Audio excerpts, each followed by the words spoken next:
From beyond the farthest reaches of our galaxy they come. Two brains pulsing with a strange energy. These space brains come to share their love of science fiction movies.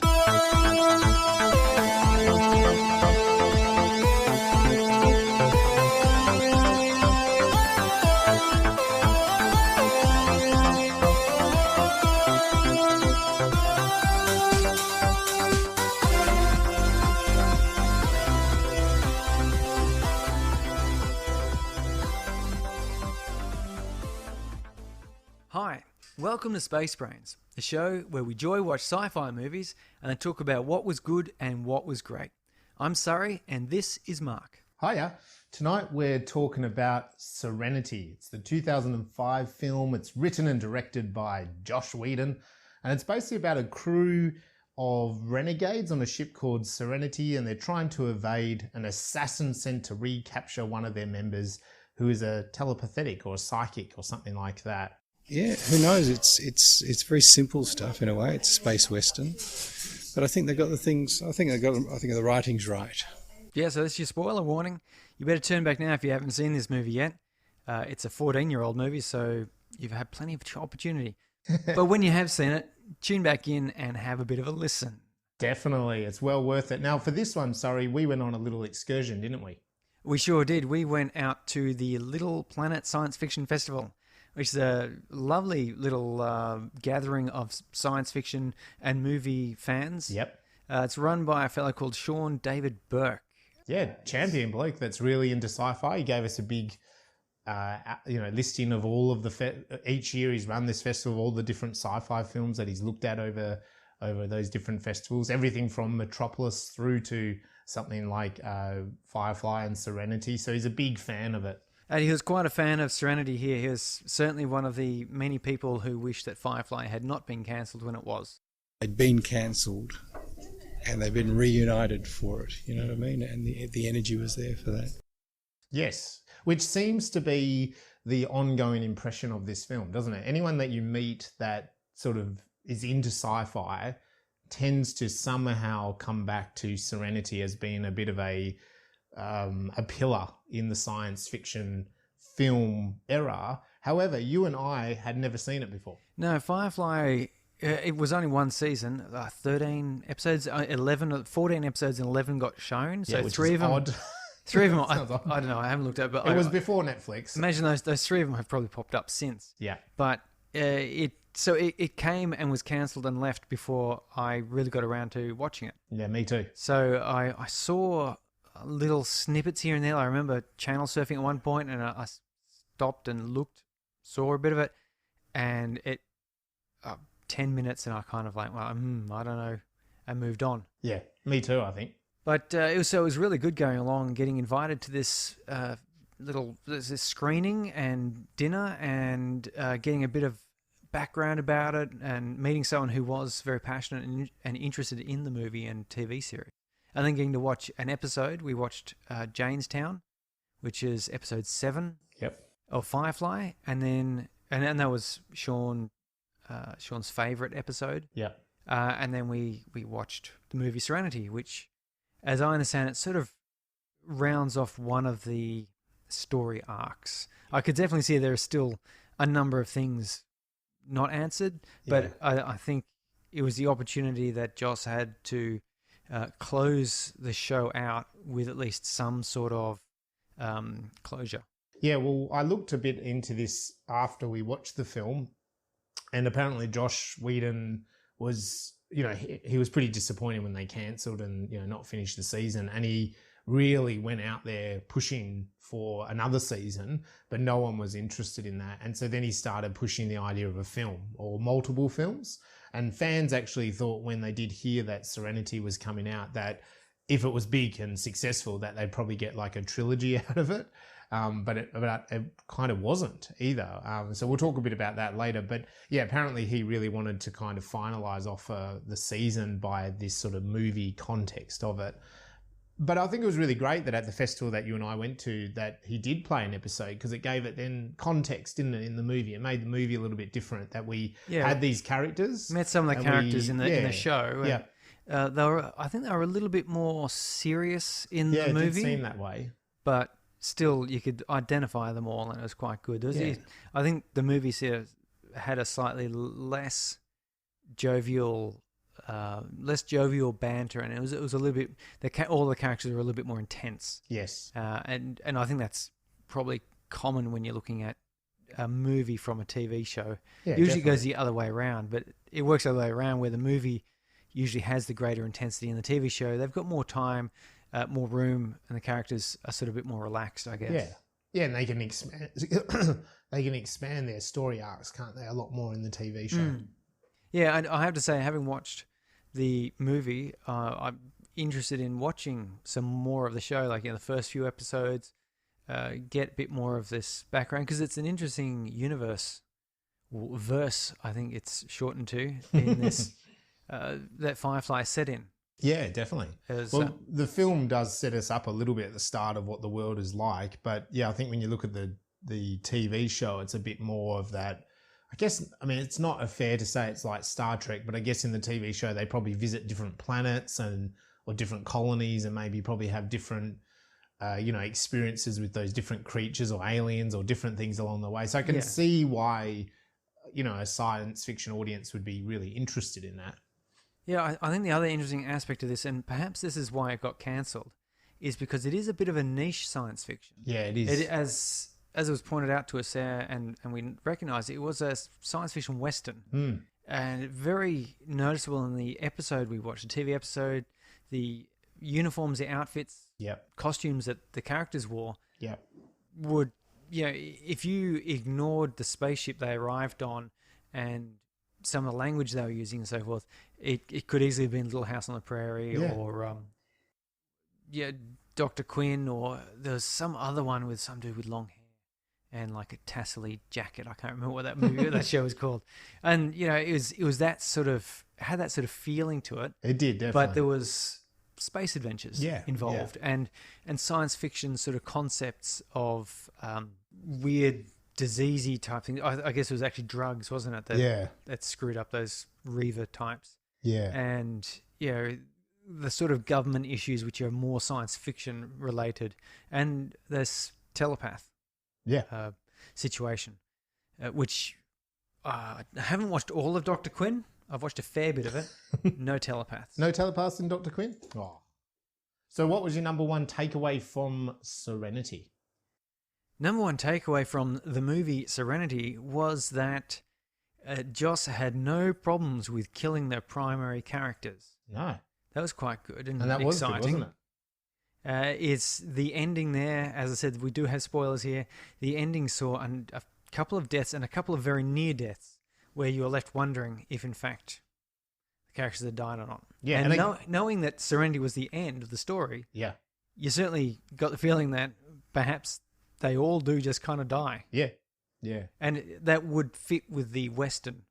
In a lot of these sort of Westerns, the people achieve their goal but suffer grievous gut wounds and bleed out.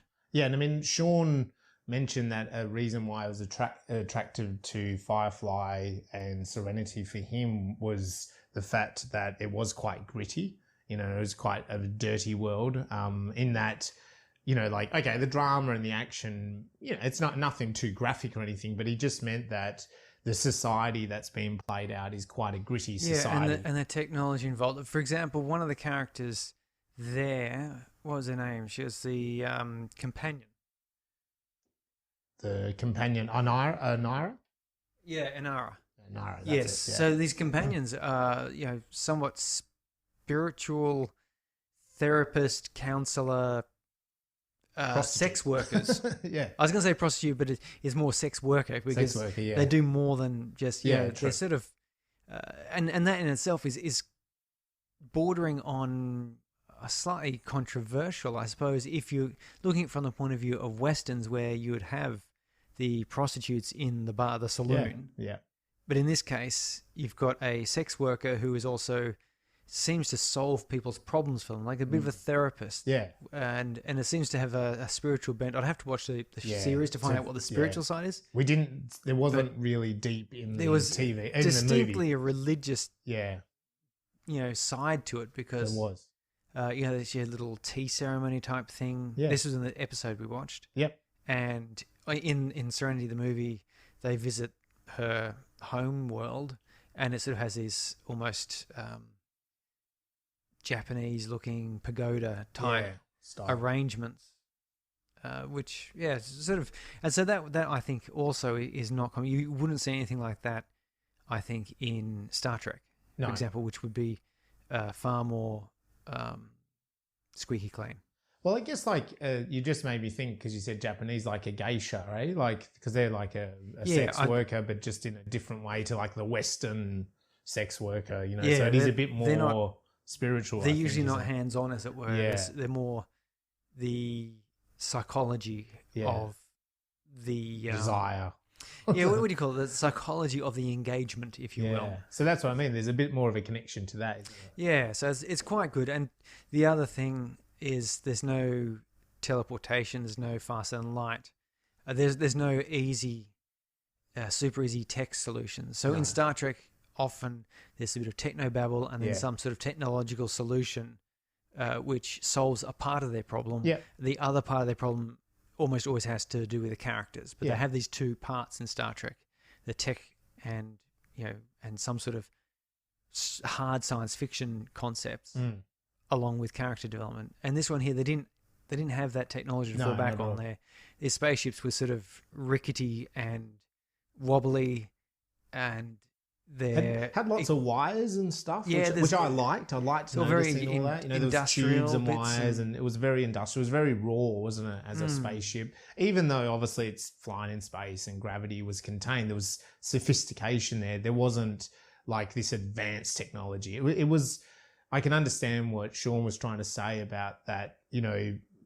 It's kind of like us, but just in a couple of 100 years. So it's not like we've invented the speed of light or teleportation or laser guns or anything like that. But we can travel, but let's just take a bus and put it in space, kind of thing. Stagecoach, I guess. And the spaceship Serenity itself does look a bit horse-like. Yes, which I find funny. It's an ungainly looking. It is. It's a funny animal. Yeah. It has a distinctly head shaped, or maybe like a swan. Yeah. Yeah. We're here in WA. We've got the black swans everywhere. Swans, bit bird like. Yeah. I mean, and definitely when there's in the movie again when they have that huge scene with all the reavers, like all the ships look like shapes, don't they? They're not. And I reckon that was deliberate. They are all sort of animal shapes. Or certainly all the Reaver ones were. They're not just these. It's not like Star Wars or Star Trek. They are physical shapes, I think. Yeah, a couple of them look like spiders, and some look like some sort of weapon. Yeah. Yeah. Although the Alliance spaceships in that were far more streamlined and smooth, and that's because they're evil. Yeah. That's one more of those sophisticated, more one of those oddities in science fiction, isn't it? And I mean, there is the joke with Serenity because at the start it loses a panel, and at the end it loses a panel. Like it's I really love that hodgepodge together. I really love that start there where it's this slow camera movement through this dramatic music. Yeah. They're entering the atmosphere and it's and then like a panel goes flies off and wait, what was that?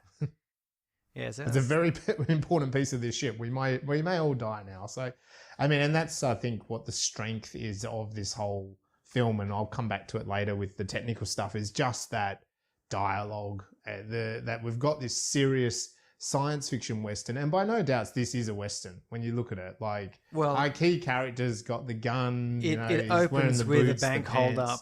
Yeah, there's a bank. It's got all the hallmarks of it. I mean, even the Reavers, you could argue, are like the old American Indians in the old cowboy and westerns, as they were portrayed in the like cowboy savages. westerns, They're savages. On the forefront, and you don't go out to the the Wild West. They're out on the Wild West. No one enters out. They're on the frontier. And then you have the government, kind of like the old railways in those American cowboys. It used to be we're building the railway line to the Wild West, and that's like the government official, stance on it, And there's a bit of corruption with the local sheriff, because really at the end of the day, this story is also about like the assassin and Mal, That's the good guy and the bad guy in the physical stance, and the bigger scheme of it, of course, is the alliance and, you know, the everyday person. And the people who just want to be left alone to live their life. And the Reavers are too far gone. They're the savages. So you've got this sort of multi-prong good and bad side to it also. It definitely is a Western.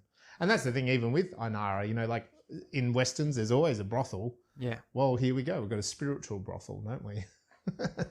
So it was an interesting take. I'd never seen it before, and you'd never seen it before, but we both walked away like, it was. I'm glad that I saw it, and I'm really glad I saw it at this festival, because I think it was a really good way of seeing it in a community environment. It was a great environment. There were bean bags, and there was a little discussion. There was shared food. Yeah. It was a good bit of fun. Oddly enough, and we might be going to splice some of. We got to speak to some people on mic during this festival and got their opinion. But oddly enough, a lot of people hadn't seen it either, which was a big surprise for me, and I know for you too.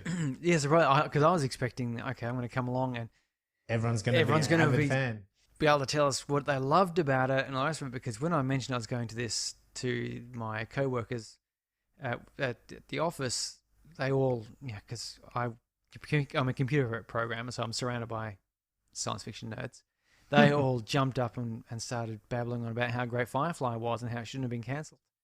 And there you go. So I probably will keep my eye open, see if I can get a hold of some of the early episodes and me too, get a bit more of a taster of that universe. I liked the way it was being presented, what was being shown. It was quite good. Yeah, definitely. Yeah.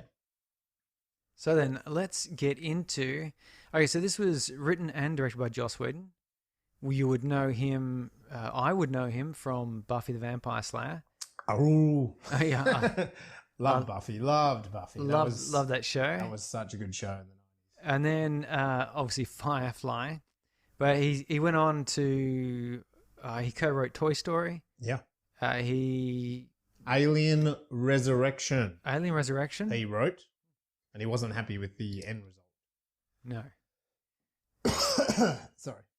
And a few others are the Avengers and Age of Ultron. Yeah, they kind of gave him that universe to really develop, apparently. I remember reading and his Agents of S.H.I.E.L.D., the TV show. Yeah. So he's a fair name. If you haven't heard of him, probably surprised. Yeah. But now you do know who he is. Yeah. This is kind of more... I think this was kind of, he came off Buffy, he came off, he did this and he did Dollhouse. And I think there was another TV show in there as well when I was looking at IMDb. But he was sort of doing a bunch of that plus those other film scripts. And he was well known. So when you get to that kind of Avengers era, they put a lot of faith in him writing and directing. Well, he's famous for being able to develop these sort of universes. Yeah. Like, the Buffy world. Yep. Was quite well developed. Oh, Angel, sorry. Yeah, that's what it went on Angel. to. Angel was the spin-off. story, that spin-off. Yeah, that was and Gina Torres was in Angel. Yes. She plays Zoe in Serenity. So he's done quite a lot of stuff. He's well known for his dialogue. There's always this kind of, well, if you've seen Buffy, it's that snappy back and forward, humorous, but also quite dramatic. Yeah, sort of dialogue. Like, I think you and I, we talk a lot about narrative, and we'll get into the plot of this in a moment, but it's like he knows how to tick most of those narrative beats, but on top of that, the dialogue is quite amazing. Like, there's a lot of intention boiled into that dialogue, isn't there? Whether it's relationship tension or whether it's drama tension of what's actually happening, there's a lot going on. You always feel that the characters have a lot of that subtext, which is really quite hard to put. Like, I write stuff. It's hard always to try to get that subtext into there. Yeah. And I reckon he's a bit of a maestro at that, So even when you go back to Toy Story, I know that's not science fiction, but there is a lot of subtext in Toy Story. And also I think his exposition, when the characters are just describing things, explaining stuff, it comes across quite snappy. It's quite quick. You don't get that feeling of someone saying, right, well, settle into your chairs because... this is going to be a big one. Yeah, that's right. Although I could imagine one of his characters saying exactly that. Yeah. Before then having the other characters groan and roll their eyes and maybe say something a little bit funny and then having a side conversation which actually exposes much of what he wanted to say. Yeah. Anyway. It's not that whole, like, we've talked about, like, he doesn't really have to do the Pope in the pool. That's not what he has to do, Joss Whedon. He doesn't have to distract us because the dialogue he delivers is really clever and it has enough subtext to keep us going. You know, it's not the same type of dialogue, but you probably, like a lot of people always say Quentin Tarantino's dialogue. I was going to compare him in... It's a different style, but it's similar effect. Similar, yeah. It's the same effect. Like you're interested to hear what the next line out of this character's mouth is going to be. Which is not normal. You were normally used to, like, we want some action, you know, like now we want another beat of story. But yeah, it was really interesting. So the Serenity has a pretty big crew on it. We've got Mel, who's the captain. We've got Zoe. We've got Wash, who's the pilot. Zoe is like a co-pilot. Also, Wash and Zoe are together. We've talked about Anira. She's sort of like the spiritual... I'm going to call her prostitute. You're going to call her sex worker. Don't really know the difference.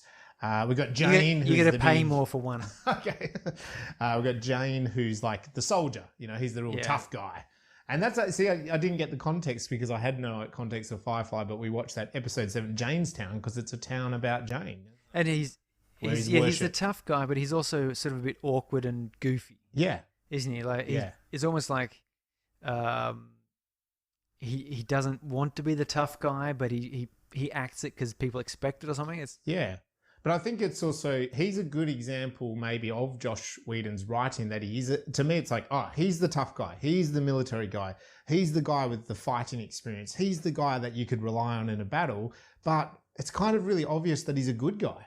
Like, it's a bit, it's funny. Like, I can't put my finger on it, but he's the good guy in this as well. Like, I think because he doesn't take himself too seriously, or maybe it's because he's sort of, let's see, the way he talks is self-deprecating. You know, he doesn't do the, I'm the tough guy, I'm Batman.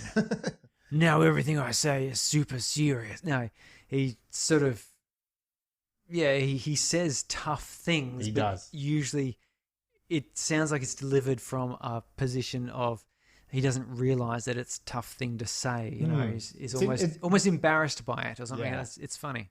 We've got Kaylee, who's, the mechanic. Yep. Beam me up, Scuddy. And then we've got Simon, who's the doctor, who's also then River. River's brother. Yes. Yeah.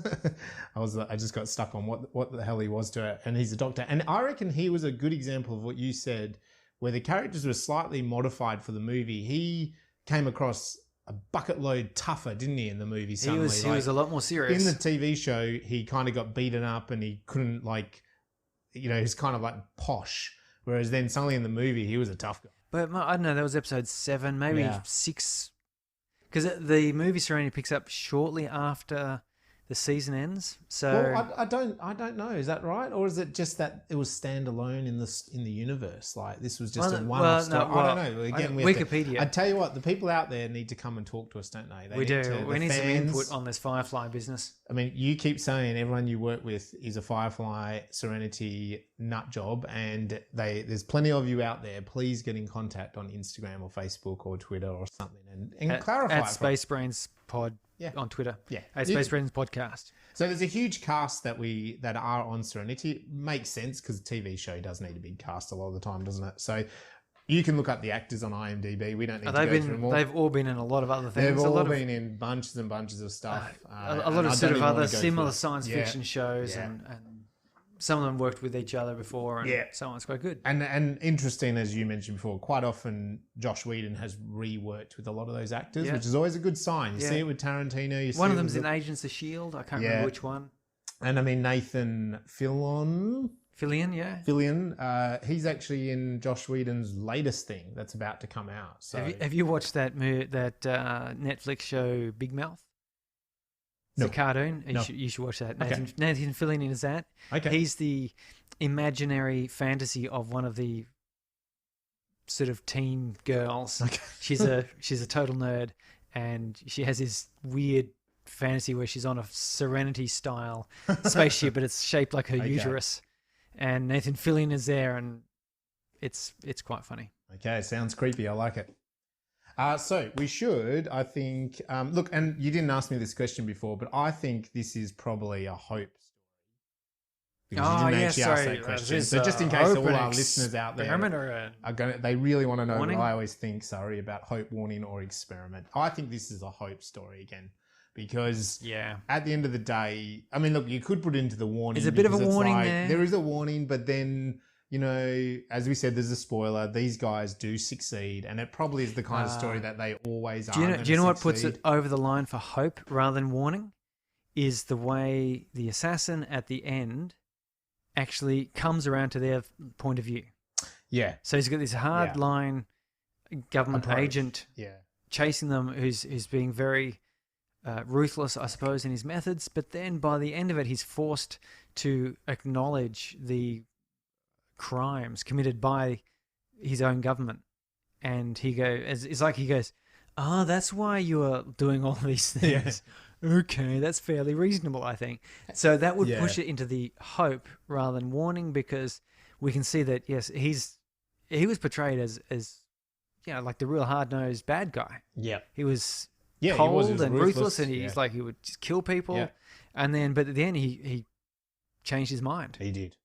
I'm pretty sure he's still quite cold and hard, but his reasoning was updated with new information, and so he updated his opinion. Yeah, sure. And that I think is a sign of hope, because it's very difficult for us humans, even with new and improved information, to change. Yeah. Yeah, I agree with you. I don't know how much he changed specifically because of what they did. I guess he did because of the video, but I think he also selfishly, he was kind of like, well, the Alliance, I'm not their number one assassin anymore. So I'm walking away. There's possibly a bit of that. So there's a little bit of that as well. But he still could have finished his mission and killed them. There you go. He could have just killed them for the fun of it. And hand in River, but he didn't. No. Because he went, that's true. That's true. So that's why I think that's what I think pushed it over the line on hope, rather than a warning about overbearing governments and behavioral modification. Yeah, and I think I don't think the film was so much about overpowering governments anyway. Like I know that's the setup of the cause of the film, but I don't think that's actually.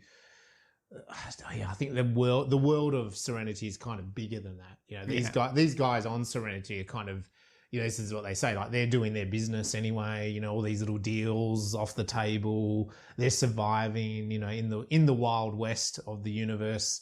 And I think that would still continue no matter how powerful the Alliance became. And I see the humanity, I suppose, shining through that. Yeah, at the end of the day, humanity kind of, no matter how greedy everyone is, you kind of still push it. And someone like Mel, who is the captain, again, he's a good character, he's a good guy, wasn't he? Because he shot first numerous times. Yeah, well, he was a cowboy hero. Yeah, so he didn't hold back from, you know, against the villain Victor. He did shoot him, you know, once he sort of thought he'd have his upper hand. Without warning at all, you know. Quick draw, bang, chest. You know, and he did that a couple of times in the movie. And even the idea of like playing off the cuff by being a raver and a reaver and not a raver.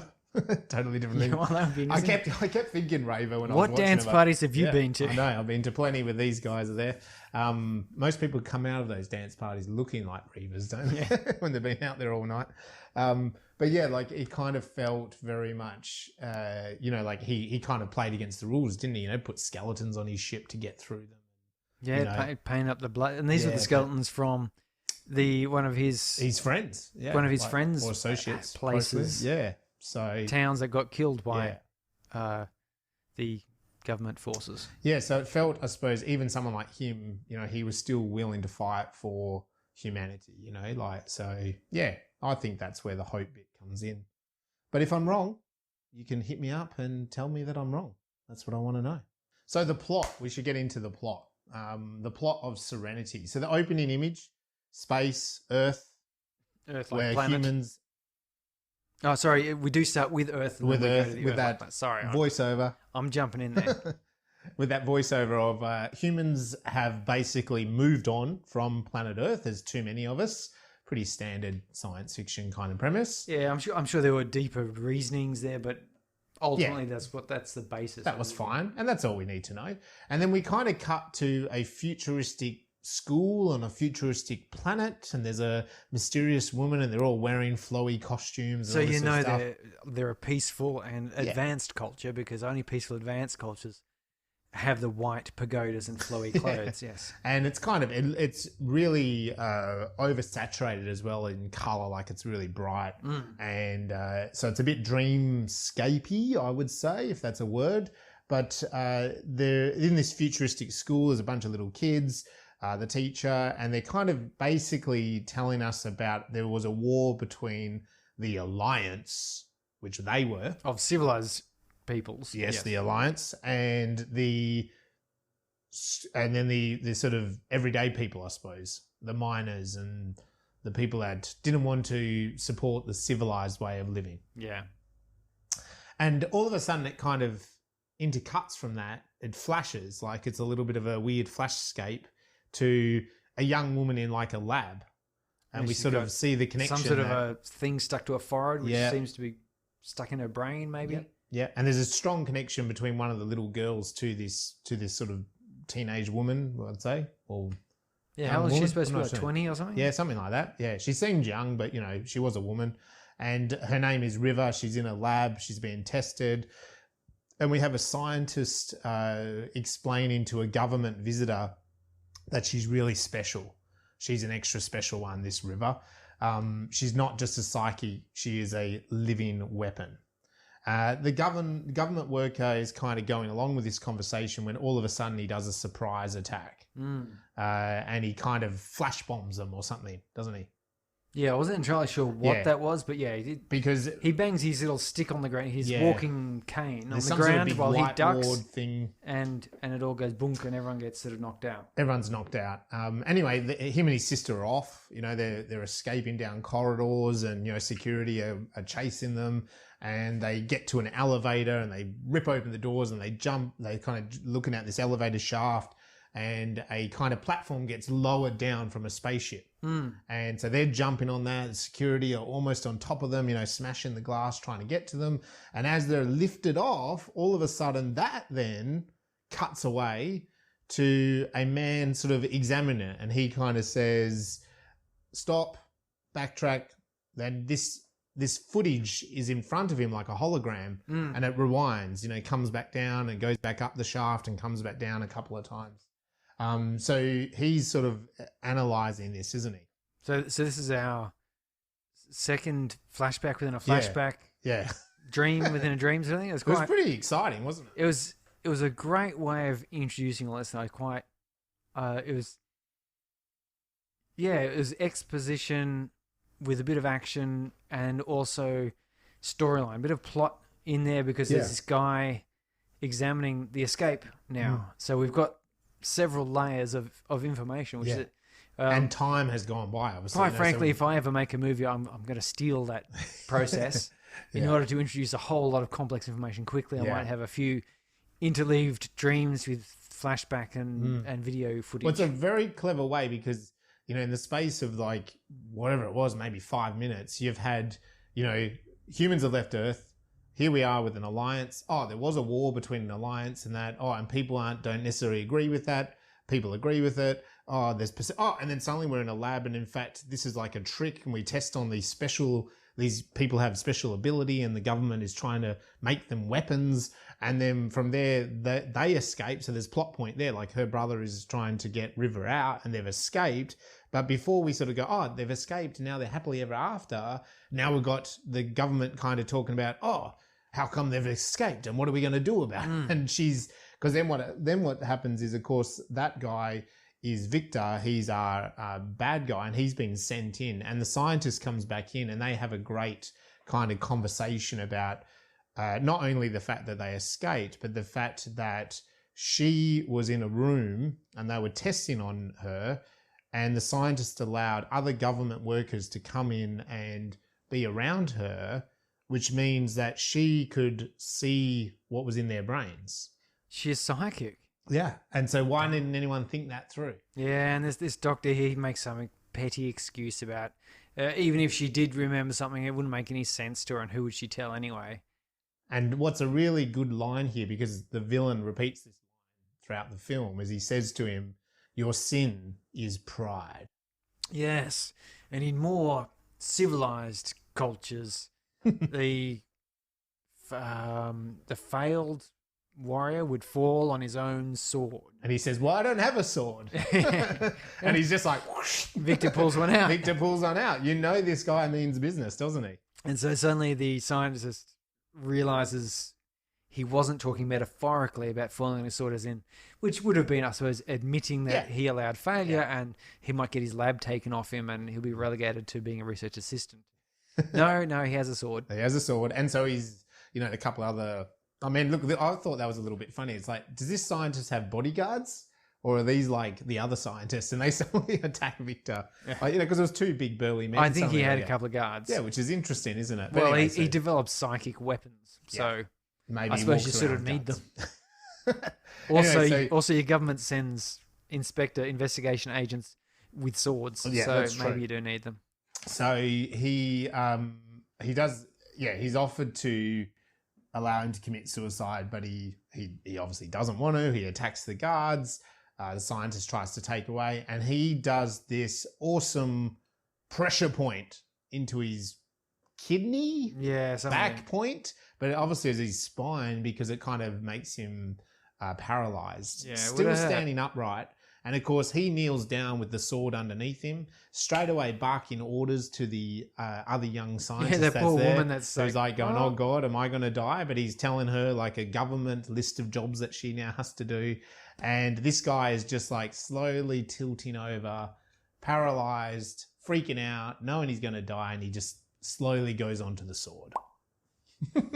So, I mean, right there and there, Surrey, just step back from that as a writer, like, that's a clever plot point, isn't it? That's a lot of characterization about the bad guy. Well, now, he's straightforward. He obviously views himself as being particularly civilized about the way he does things. He's very efficient and effective. He's obviously a very good fighter. He's lethal. He's no nonsense because he's telling this poor assistant, this aide, that she has to go off and start filing paperwork. And so the key point there is he doesn't just kill her because he could. He doesn't, and so he only kills the people he has to kill. And that's essential as well. So he's not a maniac. He's a assassin. He's a trained soldier, but he's civilized. He's intelligent, and this whole sword thing is quite weird. He does talk with a British accent, so we know he's refined. Yes, and that makes him a bad guy anyway. Had he been speaking with a a southern drawl, he could be classy, but not refined. And again, that goes back to the Western thing, doesn't it? He's British, is the colonial rule, Absolutely. Yeah. Governor. So we cut to the Serenity ship, and as you mentioned earlier, it's kind of coming into land, and we basically are coming into land, and this panel rips off. And so then we're inside the ship, the cockpit, and Wash is flying, and Mel is our captain, and he's like, what was that? And what was it, sorry? Who knows? It's the same panel that always falls off. It always falls off. And he says to Wash, like, what is that? And he says, it's going to get interesting. Oh God, we are going to die. Much better than how I just delivered it. And here, there's a really cool... it must go for about 5 minutes. It's basically a long tracking shot. So Mel and Wash are in the cockpit, and Mel then gets on the blower. I'm going to go old school, Western. And he says to everyone, "This is your captain speaking. We're going to experience some turbulence and then explode." But we have this lovely shot because then he takes off out of the cockpit and we just follow him through the Serenity ship. Yeah. So he's like going through the chambers, and of course it's a beautiful, when you got such a big cast as this story has, it's a beautiful kind of like, well, it gives him a chance to interact with each character and just remind us, the audience, of like each character's kind of, who they are as a character, right? What their quirk is. Yeah. So like he first comes across Jane and he's talking about, he's loading himself up with grenades, and Mel says, "Don't take grenades this time, like we don't need them." They need them, of course, don't they? Zoe, who I then, on reflection and kind of looking back at this, I do think that Zoe doesn't really. There's not a lot of point of Zoe here. I felt like in the TV show she had a point, but in the movie it's almost like she's just Wash's wife.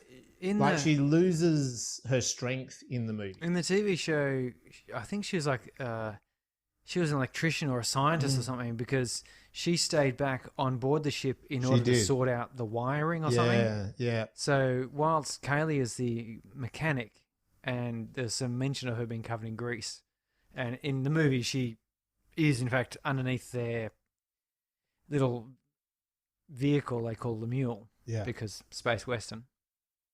It's even sort of got like a little head out the front, which is so cool when they pull up to the bank and they hitch it onto the rail. It's wonderful. She's covered in grease. So yeah, in the TV show, I think Zoe had a bit more. She did, because I looked back at this scene myself, and after we watched it the first time, it was like, because it is a cool scene, I thought, but then I actually realized Zoe, because he comes up to her and he goes, "Do you think Wash will land it?" Like, he doesn't really, it's not like he's coming up to her and saying, "Can you fix up the wiring and repanel it," or anything like that, or "When we land, I need you to take over." It's like, there's not really a lot of point to her. So I was like, oh, okay. Then he gets to Kaylee, and I mean, this is as the ship is vibrating, not exploding, but coming down. And he actually says to her, "If this ship goes down, you crashed it." You know, and I noticed as well, looking back, Surrey, that she has a lot of oldie day expressions in this film. And she says quite a few. In the show, she does say, she's like, "Oh, I've got a hankering and a feeling for some sandwiches," or something like that. You know, like. So she's like the little prairie girl, isn't it? It's almost like she does seem to reference sex a bit more often and a bit more regularly and freely. Yeah. And with innocence than you would expect from the rest of her language. Yeah, it's really interesting, her character. But in here, compared to the TV show, like when he comes across her, she's diving into that machine and trying to get things fixed. I think actually one of the last lines she has in this is when Simon the doctor says, I can't remember exactly what it is. It's something along the lines of, "I was thinking that you and we could do something different." And she sort of looks at him and says, "You mean the sex, right?"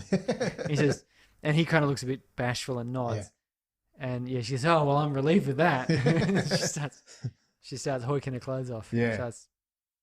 Anyway, and then he comes across the doctor, who's kind of much more in his face, and he's talking about, "You can't take my sister where they're landing," and the Mel is kind of insistent. And he's like, "No," and he goes, "Well, you've earned your keep, but she needs to earn her keep on this ship, you know, and she's a psychic. We can use that in this job." So she's coming. And then we find River, who's kind of weirdly lying down and listening to everything and knows that, no, she's going to go with Captain. They managed to land safely. Oh, thank God. That would have been the end of the movie, wouldn't it? Yeah, that would have been weird if that was the end. They could have had a crash and everyone dies except Ripley. No, that's Alien 3. That's very true. They could have, landed and little pods been there somewhere, but no. Could have been. No. But anyway, the ship lands and Mel, Zoe, Jane and River take off in the mule to complete this special job, which is basically robbing a bank, real Western style. I think they mentioned that the soldiers... the Alliance didn't have professional soldiers on the planet. No. They had hired goons, essentially, as the police force. And so they had to pay them in cash. And you take their pay away and they would just leave. And the Alliance would lose power at this place. So though they are robbing a bank, they're stealing the Alliance's paycheck so that the hired-on guns will just kind of go, "Well, I'm not hanging around if you're not paying," which means Alliance. So... And they also say, well, they won't tell anyone because no one wants to admit that you could rob them, it's kind of like the perfect crime, really. And as we know, that nothing ever goes wrong with such things. No. So they enter, obviously everyone's down on the ground for the bank robbery. They get this weird little tiny vault which has hardly any money in it. And this is part of the old Joss Whedon sort of writing. It is. The bank teller manager puts in the combo and a little hatch flaps open, Yeah. and there's a couple of, a little small pile of paper money and a few coins. Yeah. And I think it was Kaylee leans in and says, No, Zoe. Zoe, is it? Leans in and says, "Oh, this is the big score." Yeah. Yeah.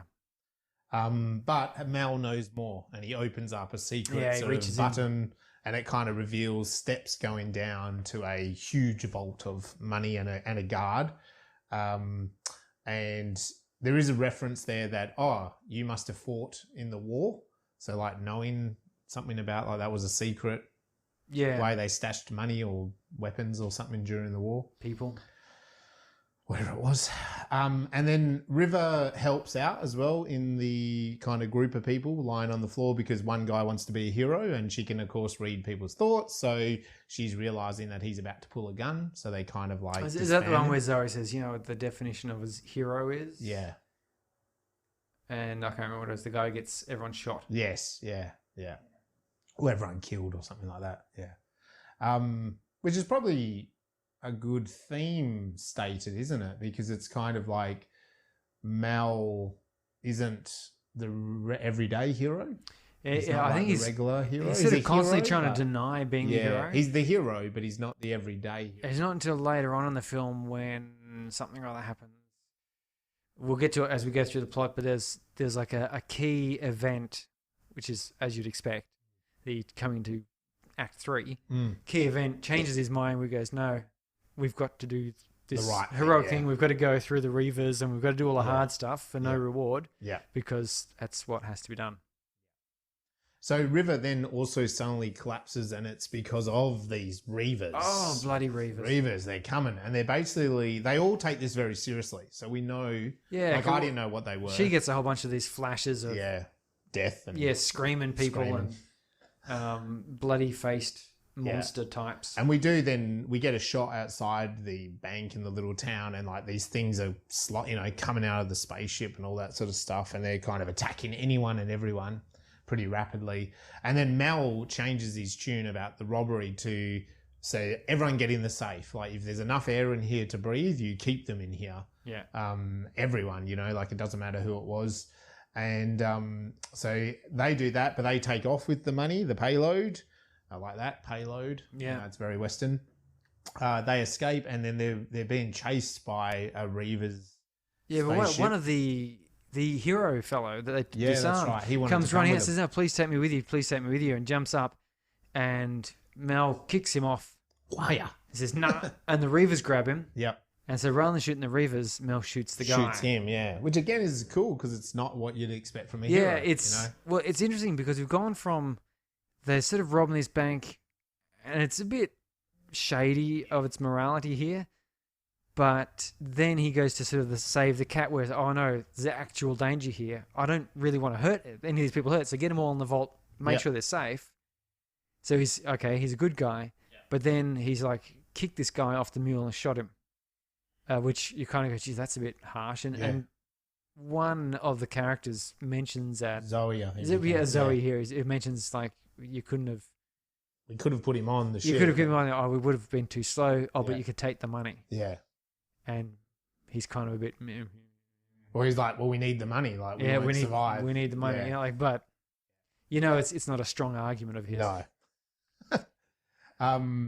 So, they give chase, and we've got this great kind of chase scene, don't we, through the desert with Zoe flying that little mule and this huge smoking... I liked how they did the Reavers because, the ships were covered in red. They were smoking like... They're like rat ships. They just had crap hanging off them and spikes and chains. And they kind of... They had all that, but then they were a bit indestructible at the same time, weren't they? They kind of seemed to be... I think so much had already been destructed on them that they're just, the bit of the ship that crashed into that rock was actually just a lump of wreckage anyway. The real... It's like when my golden retriever goes in the water.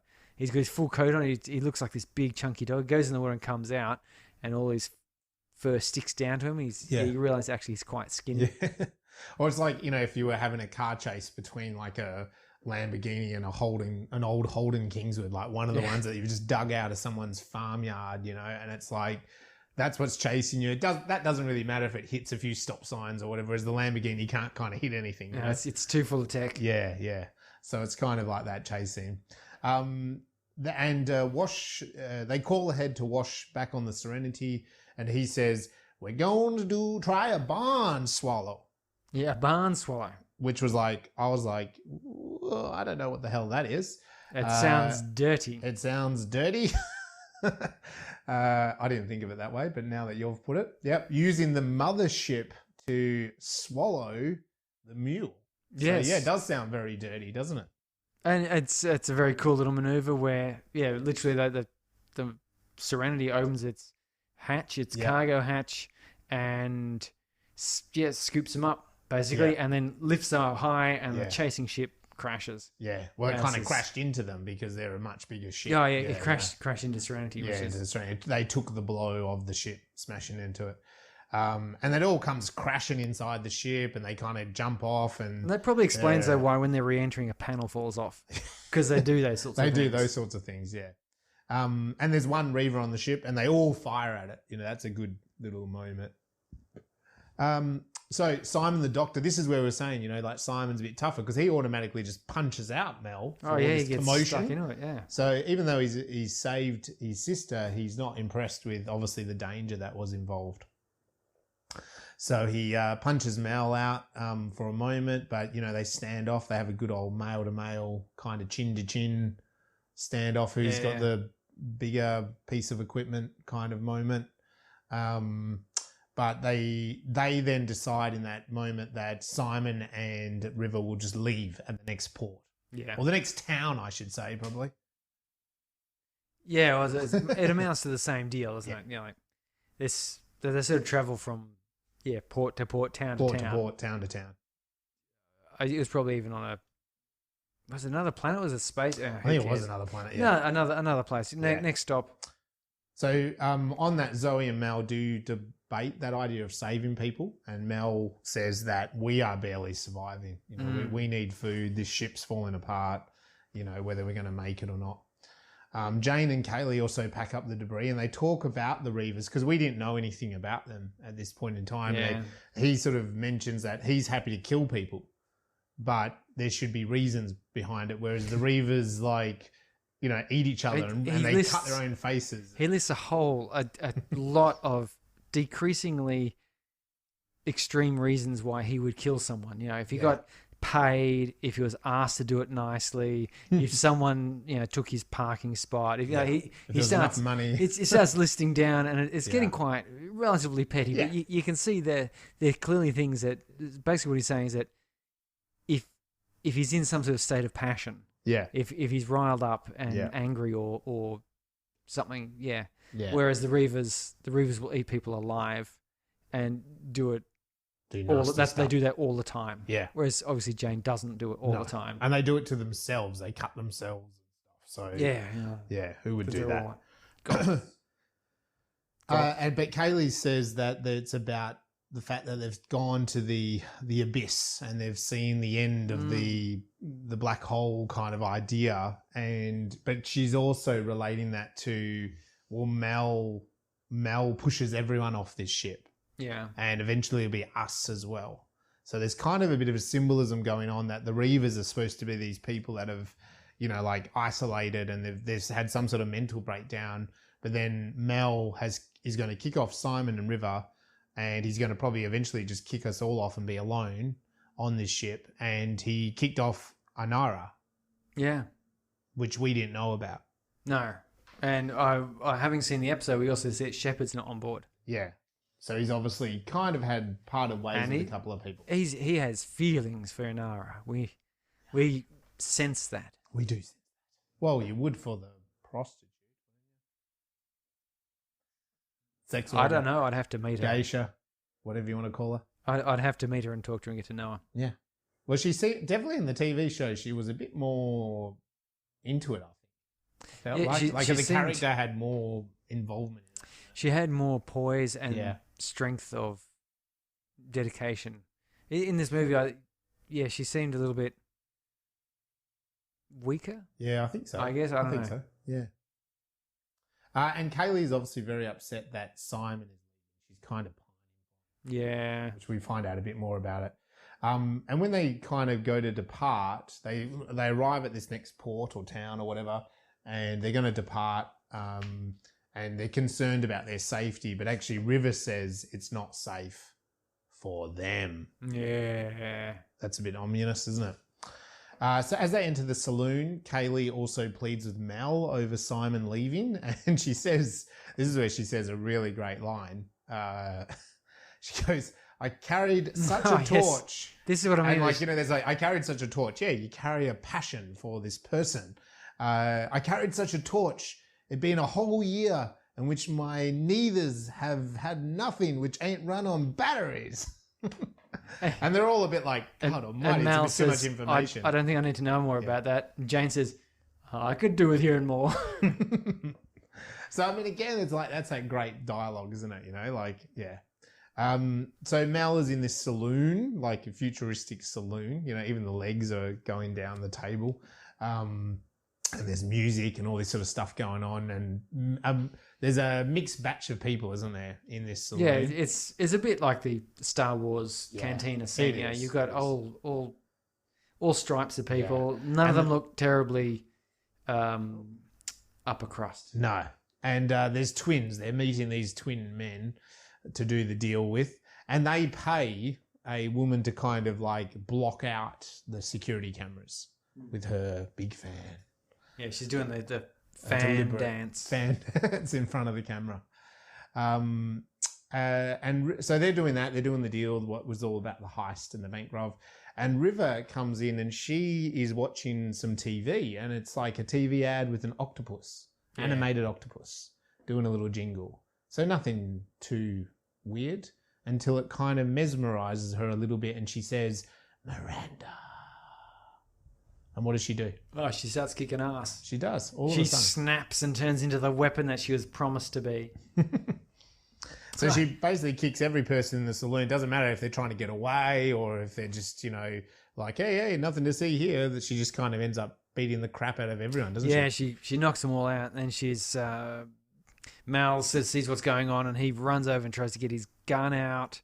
And there's a tense moment where Mal and...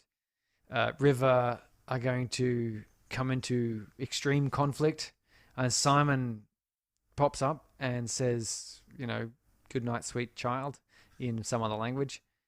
And I don't know that's what he said, but he says some languagey sequence of words, and River just falls down. It's a bit of a snooze. Yeah.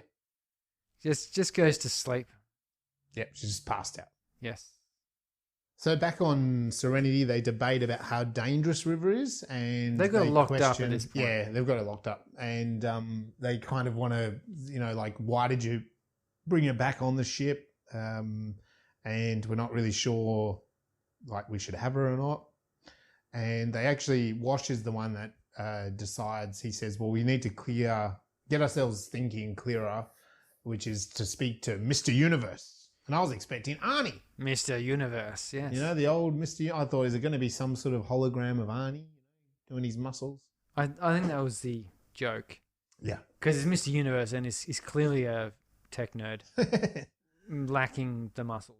And they Skype call him, don't they? They bring up the Skype. Video call. Yeah, and he's in this lab full of real... Like, that reminded me of very 90s, and it's like this idea of, like, TVs all over the wall. Yeah, and he's watching all different TV channels. I like it. Except there was only about 10 or 15 TV channels.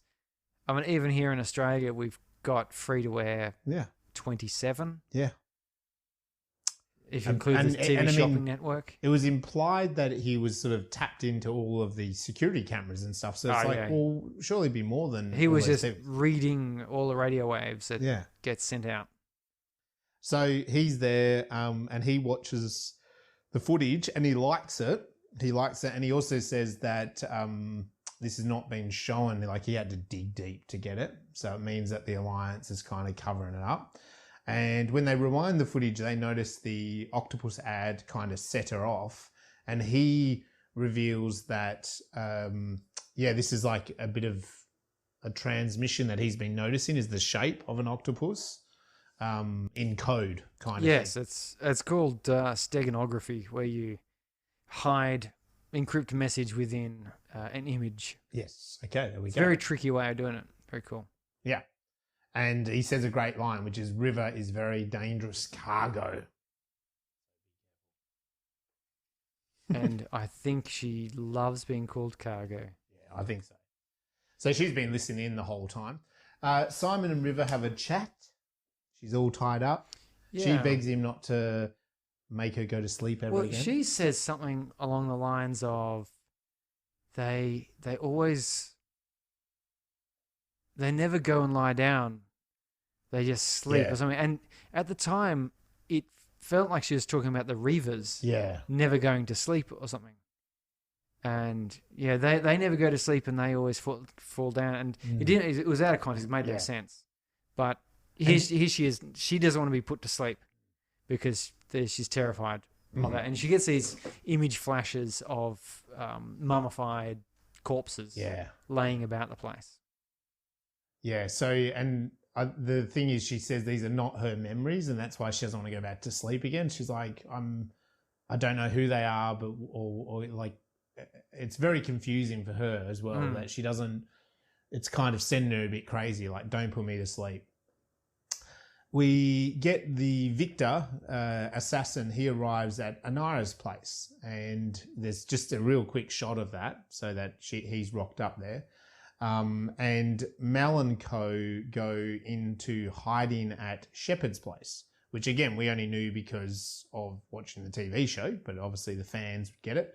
But yeah, there's this guy on a different planet. They go there, kind of recoup, have a beat of relaxation. Yeah, it looks like a mining, or like a typical sort of Western mining town Yeah. that you might get in Colorado or something, where there's all yellow rock about the place and sort of mining equipment. Don't know what they're mining there, but it could be mud.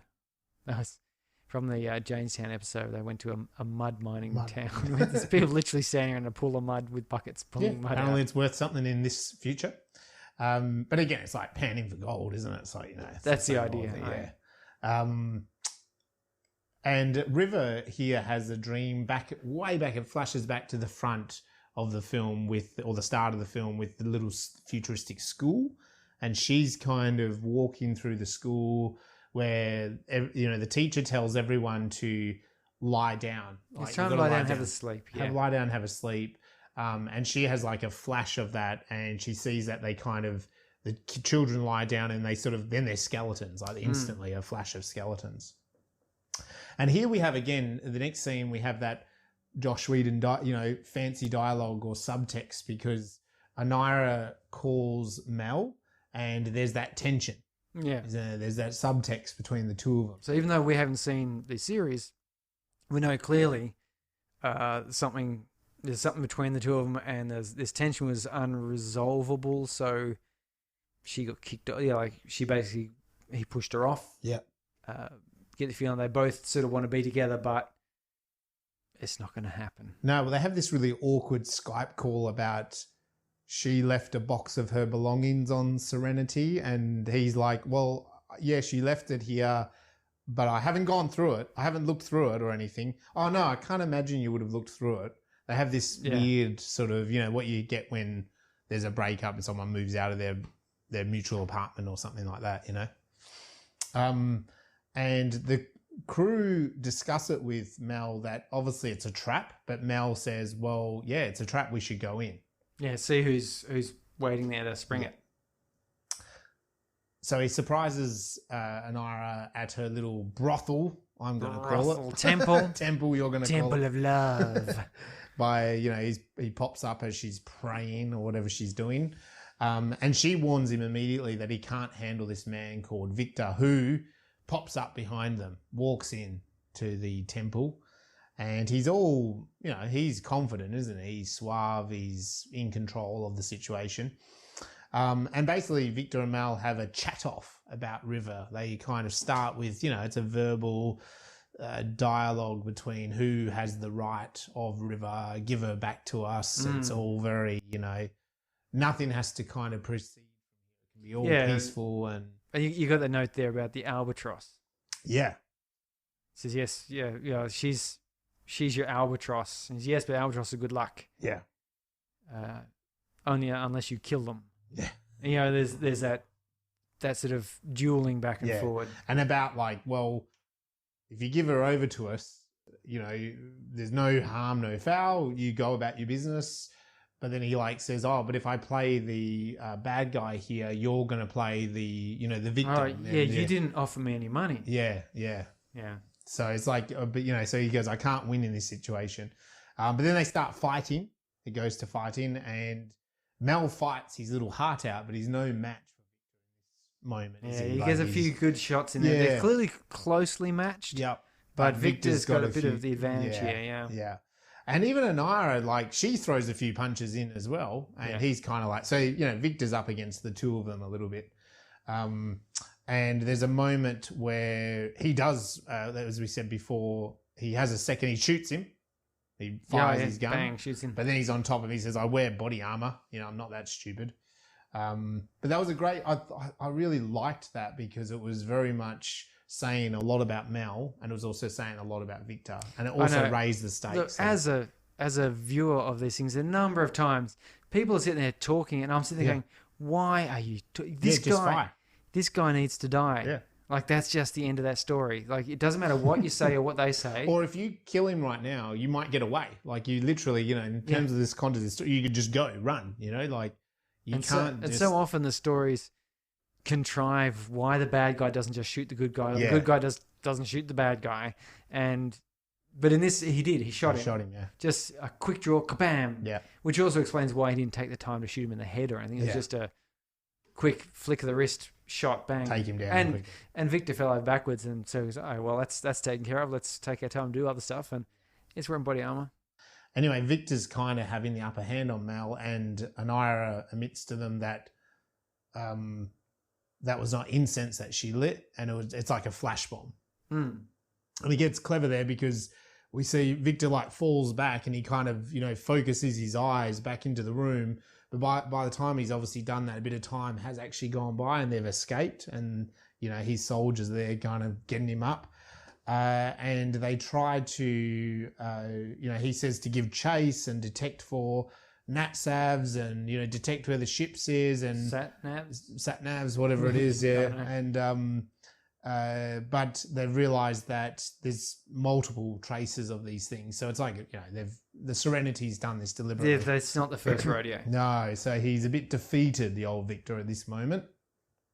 I reckon, in honest opinion, this guy, if he was a real person, would have liked that.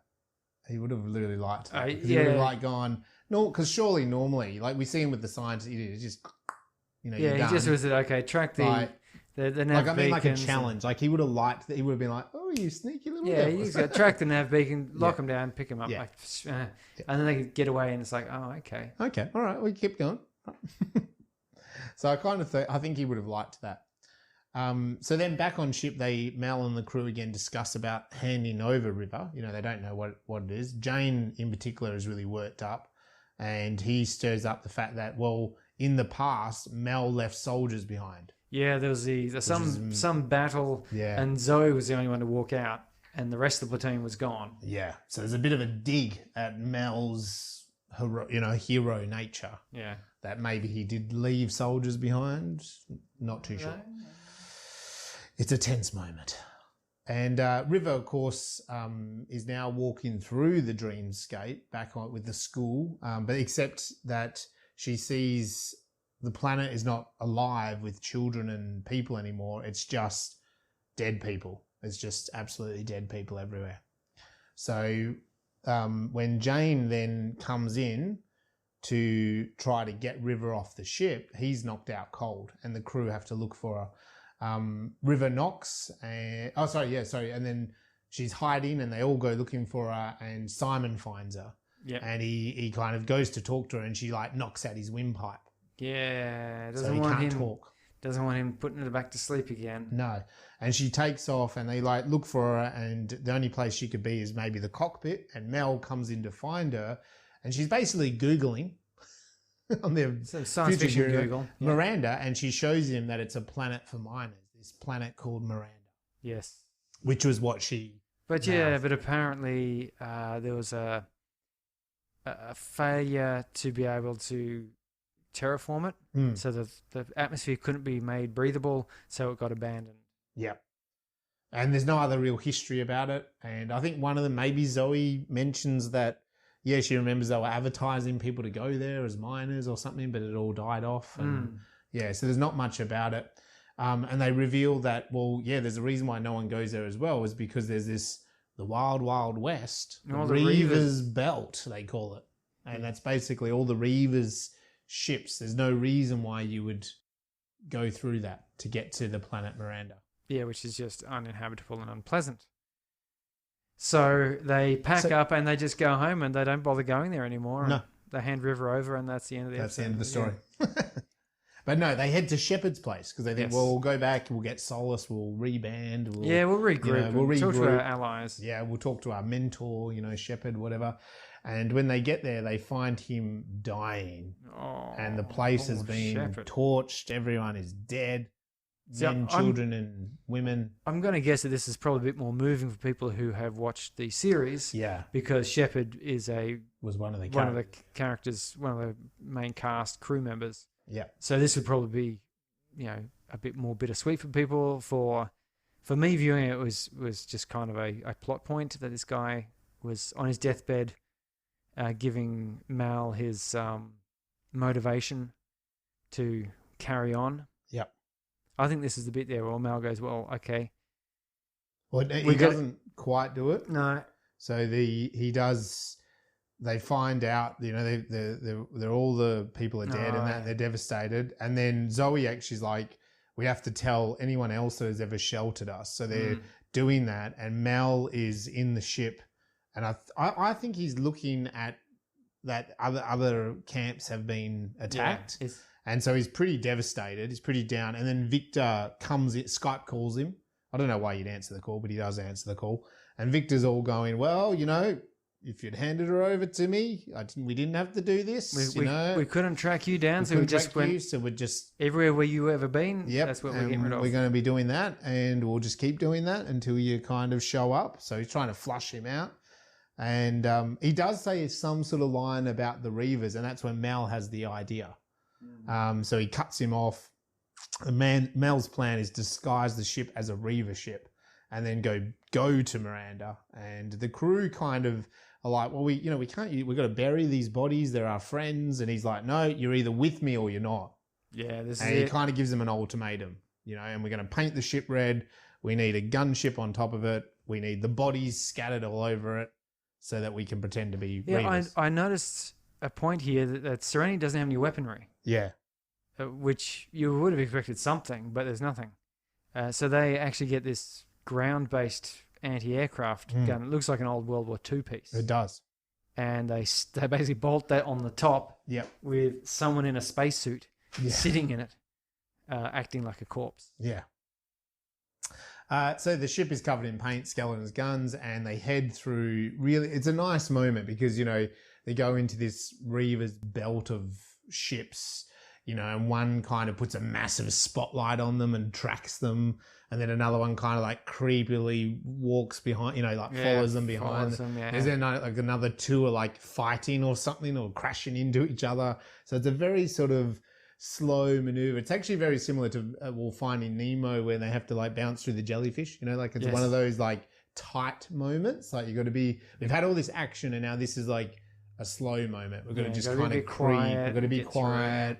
We might not get through. If we don't, we're pretty much dead. But they do, and then they come in and land on Miranda, the planet, and it's actually there's a whole city. Yeah, it's a beautiful. Basically, I think it's revealed as being the city that was in River's memories or dreams, where she was a student. Yeah. So it's all futuristic-y looking stuff. Yeah, there's beautiful architecture. It looks like. The Star Trek ideal sort of cities. Futuristic city. Yeah, apparently it's a high school in LA. So there you go. they detect a beacon. It's the only thing they can detect, and so they go looking for this beacon. And what the beacon is... Oh, sorry, before that, so as they head into it, they discover bodies everywhere. Yeah. And some are skeletons, and some are preserved bodies. Yeah. But the point that they kind of basically make is that, like, the air is breathable. Yeah. There's no poison or toxic gas anywhere. And all of the bodies that have died, they kind of just laid down. Like, they didn't... Yeah, they're just sitting at the desks. Or It wasn't like they were shot or poisoned they or weren't anything. running. Yeah, they didn't even try to walk away from dying. Or it seems odd, doesn't it? So they find the beacon, and it's a crashed rescue ship. And they get in, and there's a little futuristic USB that they plug in. Yeah, sort of funny shaped USB. Shaped basically. like ice cubes or something. And when they plug it in, a hologram plays, and it's a scientist that was on this ship. She came to the planet, and it was a planet of 30 million people.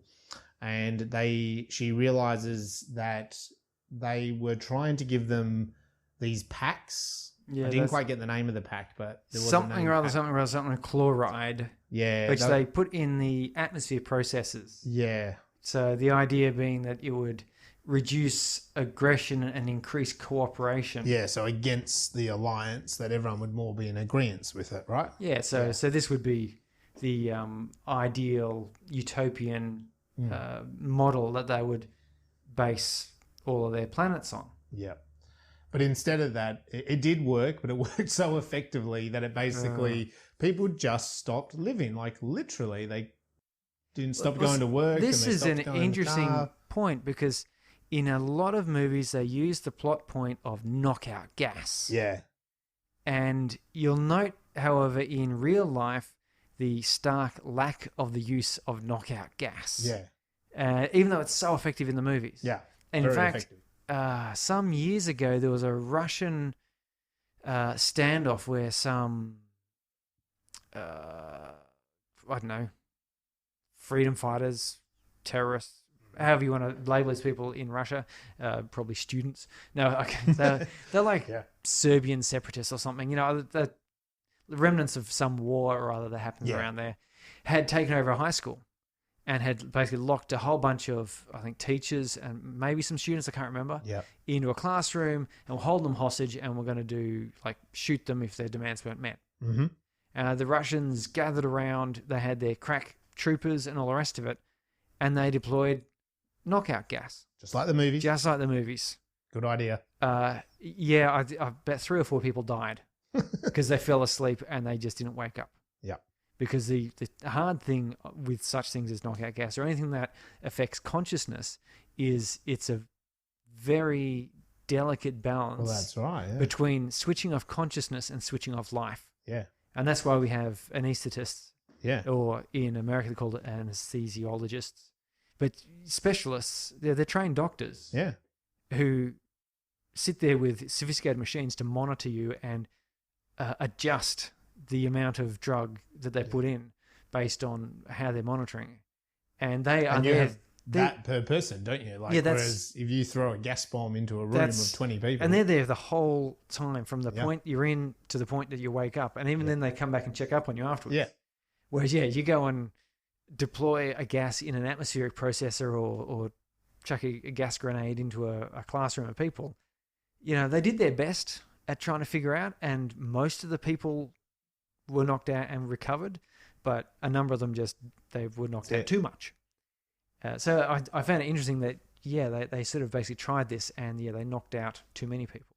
But tell me, did they all get knocked out and lose aggression? Apparently, this scientist tells us 10% of the population, they actually became super aggressive, super violent. Whoa. And in fact, as this woman is saying this on the hologram, one attacks her. So they get to see it. Oh, yes. It's a hologram. She shoots off screen. Shoots off screen. They're all looking down at her being ripped apart. Then they realise these are the Reavers. Yes. So that's where the Reavers come. So the Alliance created the Reavers. So they quickly come up with a plan. The best idea would be to take that little ice cube USB and hologram message, give it to Mr. Universe. He can project it through the radio waves, internet, googly thing that he's got Because connection this to. is what they're chasing River. This is the secret they're concerned that River will give out. Correct. So this will sort of deny that. So they've got that plan. So they Skype call Mr. Universe and he's like, yeah, I'm down for it. I'll do that. Sure. And when he hangs up on them, he's actually surrounded by Victor and all of his men, and he just slices him. Stabs him in the Stabs gut. him with that sword Yeah. again. And he tells them, destroy it all these 30 TVs on the wall. And I Those was like, TVs. I those poor love the way TVs. in movies they want to get rid of stuff. They break the monitor. It's like, Yeah. you do know that has no processing power. Don't tell me this, Surrey. That's where all of the brains is. And you've got to think that Mr. Universe, he's got this planet. I got the impression he was largely Only one alone on the planet. Yeah, I did too. His storage would not be in the TV sets. So anyway, So destroy it all and then we'll meet them in the sky. Like, it's a good plan. And so they do. They smash up all of the... the special thing about this planet, of course, is it is surrounded by a big stormy ion clouds. Yeah. Some sort of interference, which means that you can't... Mr. Universe's planet. Yes, you can't see through it. Yes. Like, your ship sensors don't work. And so it's... I think that's why Mr. Universe is the only person on there, because it's a shit planet. And, you can't conduct trade or commerce under those conditions. So then Serenity is back in the River Belt, and it's, heading to Mr. Universe's planet, and they're going through the Rivers again slowly and, trying to avoid contact. And then all of a sudden that man that they had on the gun, which I think is Mel, fires some around off one at of the Rivers. one of the Reaver ships was getting ready to have a go at them. Yeah, but I think they did that deliberately so that they would all follow them. Is it? That was the plan. I just thought it was... No, because that's the plot point, isn't it? You're missing out here, man. I didn't think they were thinking that far They were ahead. thinking I think they that were far. just hoping to sneak out there and get back to Mr. That was deliberate. It was a cool trick, bringing in all the Reavers. Okay, I'm going to go with that then.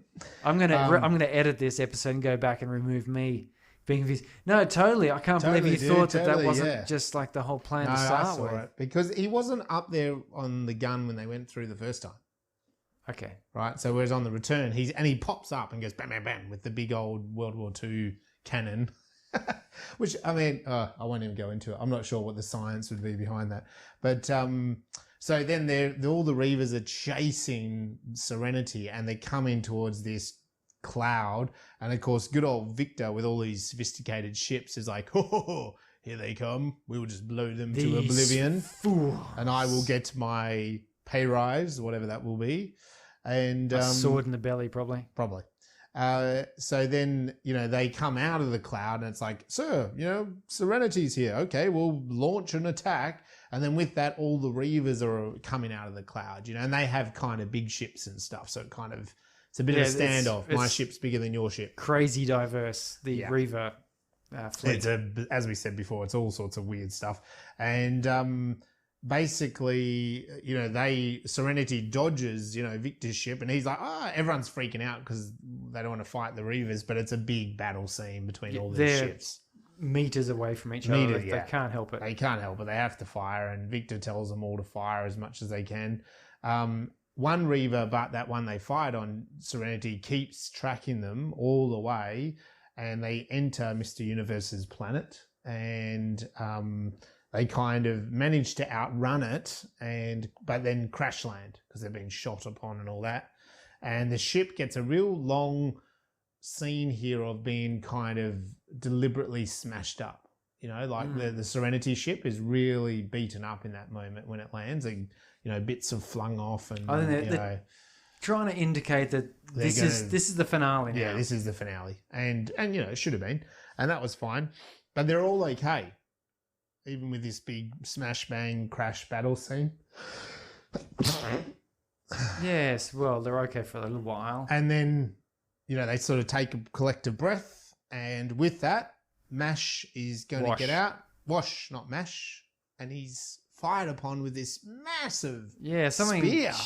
comes in through the thing. Yeah, and it's one of the Reaver things. I actually think it was actually part of the spaceship, the Reaver spaceship, sort of rammed into them.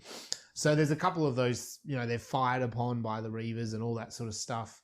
But yeah, it was a surprise that he just died like that. And I think, again, fans of the show would probably be a bit Shocked?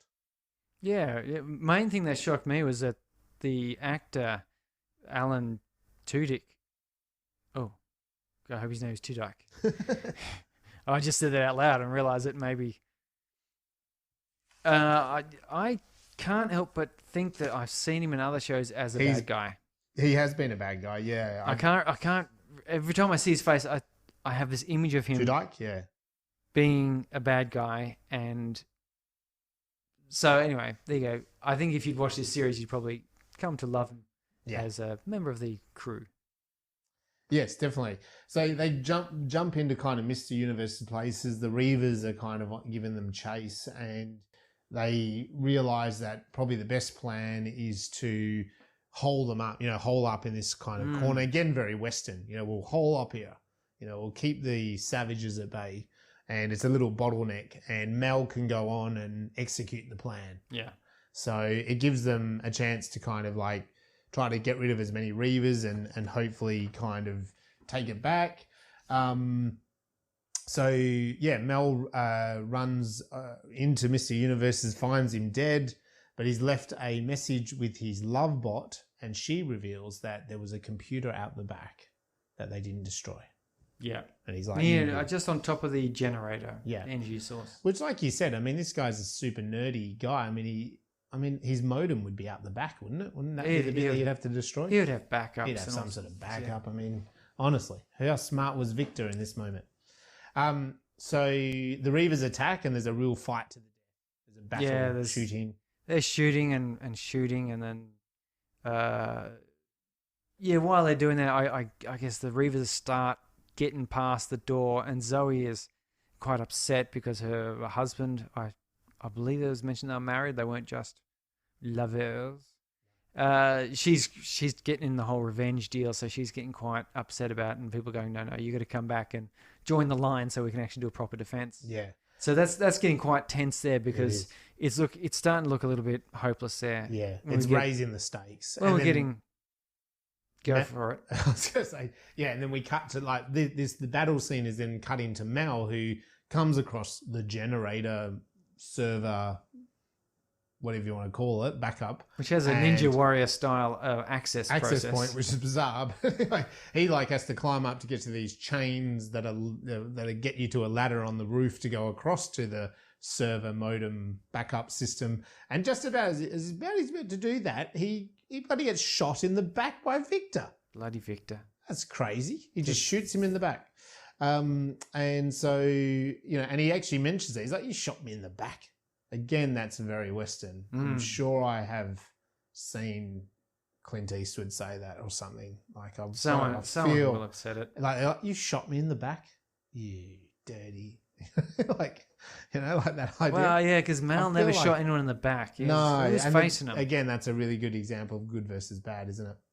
And so they start fighting to the death, and the Reavers are kind of getting closer. Zoe, Simon's the one bit of medicine that we see, like he sprays foam in her back. Yeah, she gets chopped off a bit, so she's had her spine ripped out a bit, so he sprays it. But the Reavers are coming in, they're coming on top of them. They're losing out a bit. They do fall back into what was supposed to be blast doors, which don't close completely. No, and then we cut to Mel. He's actually losing the battle with Victor this time. The fight, he's not winning. Victor's kind of beating him up. He's bleeding pretty badly. Jane gets shot, and with that, Kaylee also gets poison darts in the neck. When they retreat, they try to close those doors, but they jam. Yeah, they don't. And then Simon's saying, my medical bag is actually back out there. And with that, he gets shot in the gut. Yes, of course. Everyone's getting shot. Everyone's got shot. Everyone's got something. Well, I think there's this point here where Jane says, is it time? Yeah. He says, yes, grenades. Yeah, and he finally gets to chuck his grenades out that little hole. He does, yeah. That gives them a little bit of respite so they can talk about what they're going to do. Yeah. And Mel and Victor fight to the death. And this is where he says to Mel that line, do you know what your sin is, Mel? And at the same time, again, to raise those stakes, cutting from that battle back to Jane and that, they actually do say, Jane says, do you think Mel made it? Did he actually deliver the message? Because if we're all dying here, was it worth it, And with that, back with Mel and Victor, he does his paralysis move. Bam, right in the Bam, kidneys. right in the kidneys back thing again. And Mel, stays still. And he waits a moment. And of course, he goes off all, hey, I did my move. I'm cocky. I'm going to get my sword. And we know what he's going to do. I'm going to do the whole fall on the sword routine. That amuses me no end. I love doing it to everyone. It's so but cocky. with that, Mel has kind of tricked him and kind of comes back alive instantly, hitting his vocals, knocking him out, knocking the sword away, and attacks him. And does he break both his shoulders or something? Or dislocates his shoulders? Yeah, I think it's dislocated. He sort of grabs his arms and hoiks them back. It's kind of like he's paralyzed, but in a different way, isn't it? And then he pins him to this puts his metal arms thing. behind the bracket and then uses the sword to sort of lock him in place. So he's got to watch what's going on. And he then says to him, I'm not going to kill you. No. You're going to watch this. And he broadcasts the little USB iceberg ice cube thing. Yeah. And the message goes out to the masses. And he says, I will show you. This is where Mel turns it back on him. Got to love it. I will show you a world without sin. Man, how do you come up with those? I don't think I'd be able to come up with that. That's a good line, isn't it? Because the other guys kept going, do you know what your sin is before I kill you? And then now it's I'll show you a world without sin. I think you and your in the heat of that sort of moment, I would probably be just more shut up and watch this. Yeah. You sit there, watch, look. Yeah. Important message. Quiet. Don't be grinning. It's very important. And back in the tunnel, of course, we've got this problem. The door won't close. Medical bag is out there. Everyone's in the poop. Yep. Everyone's shot or poisoned. River jumps out through the hole. She does. And she chucks the medical bag back. She does, and locks the doors. And she managed to unjam the doors. And she annihilates them. Who was actually left standing? Was River. River and Jane. Jane was sitting there with a bung. Jane was shot. Shot leg. Zoe had the spine ripped out. Yeah. Kaylee had the poison darts, yeah. And then Simon was shot. So they were all... Yeah, they were all messed up. They were all injured. We just had Shepard and Wash. No, we didn't have Shepard. Killed. Oh, yeah, they'd already died. Early in the film.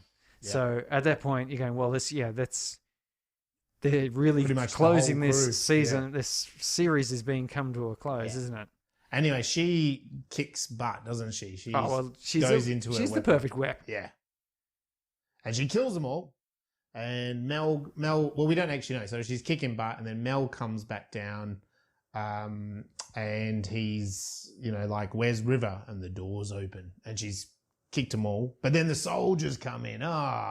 Bloody soldiers. And she's getting ready to kick all their butts. And they ask Victor, Victor comes staggering up behind. Do we have the order to kill, And all of the Serenity crew are like, oh, no, we're pretty much dead now. And he says, no, stand down. The mission is over. Yeah, it's over. So they mourn the loss of life. They fix up the ship, and they're getting ready to go back into space. Simon and Kaylee, finally, she gets... The sex that she wanted the whole time. She doesn't have to rely on her batteries anymore. Thank God. Thank God.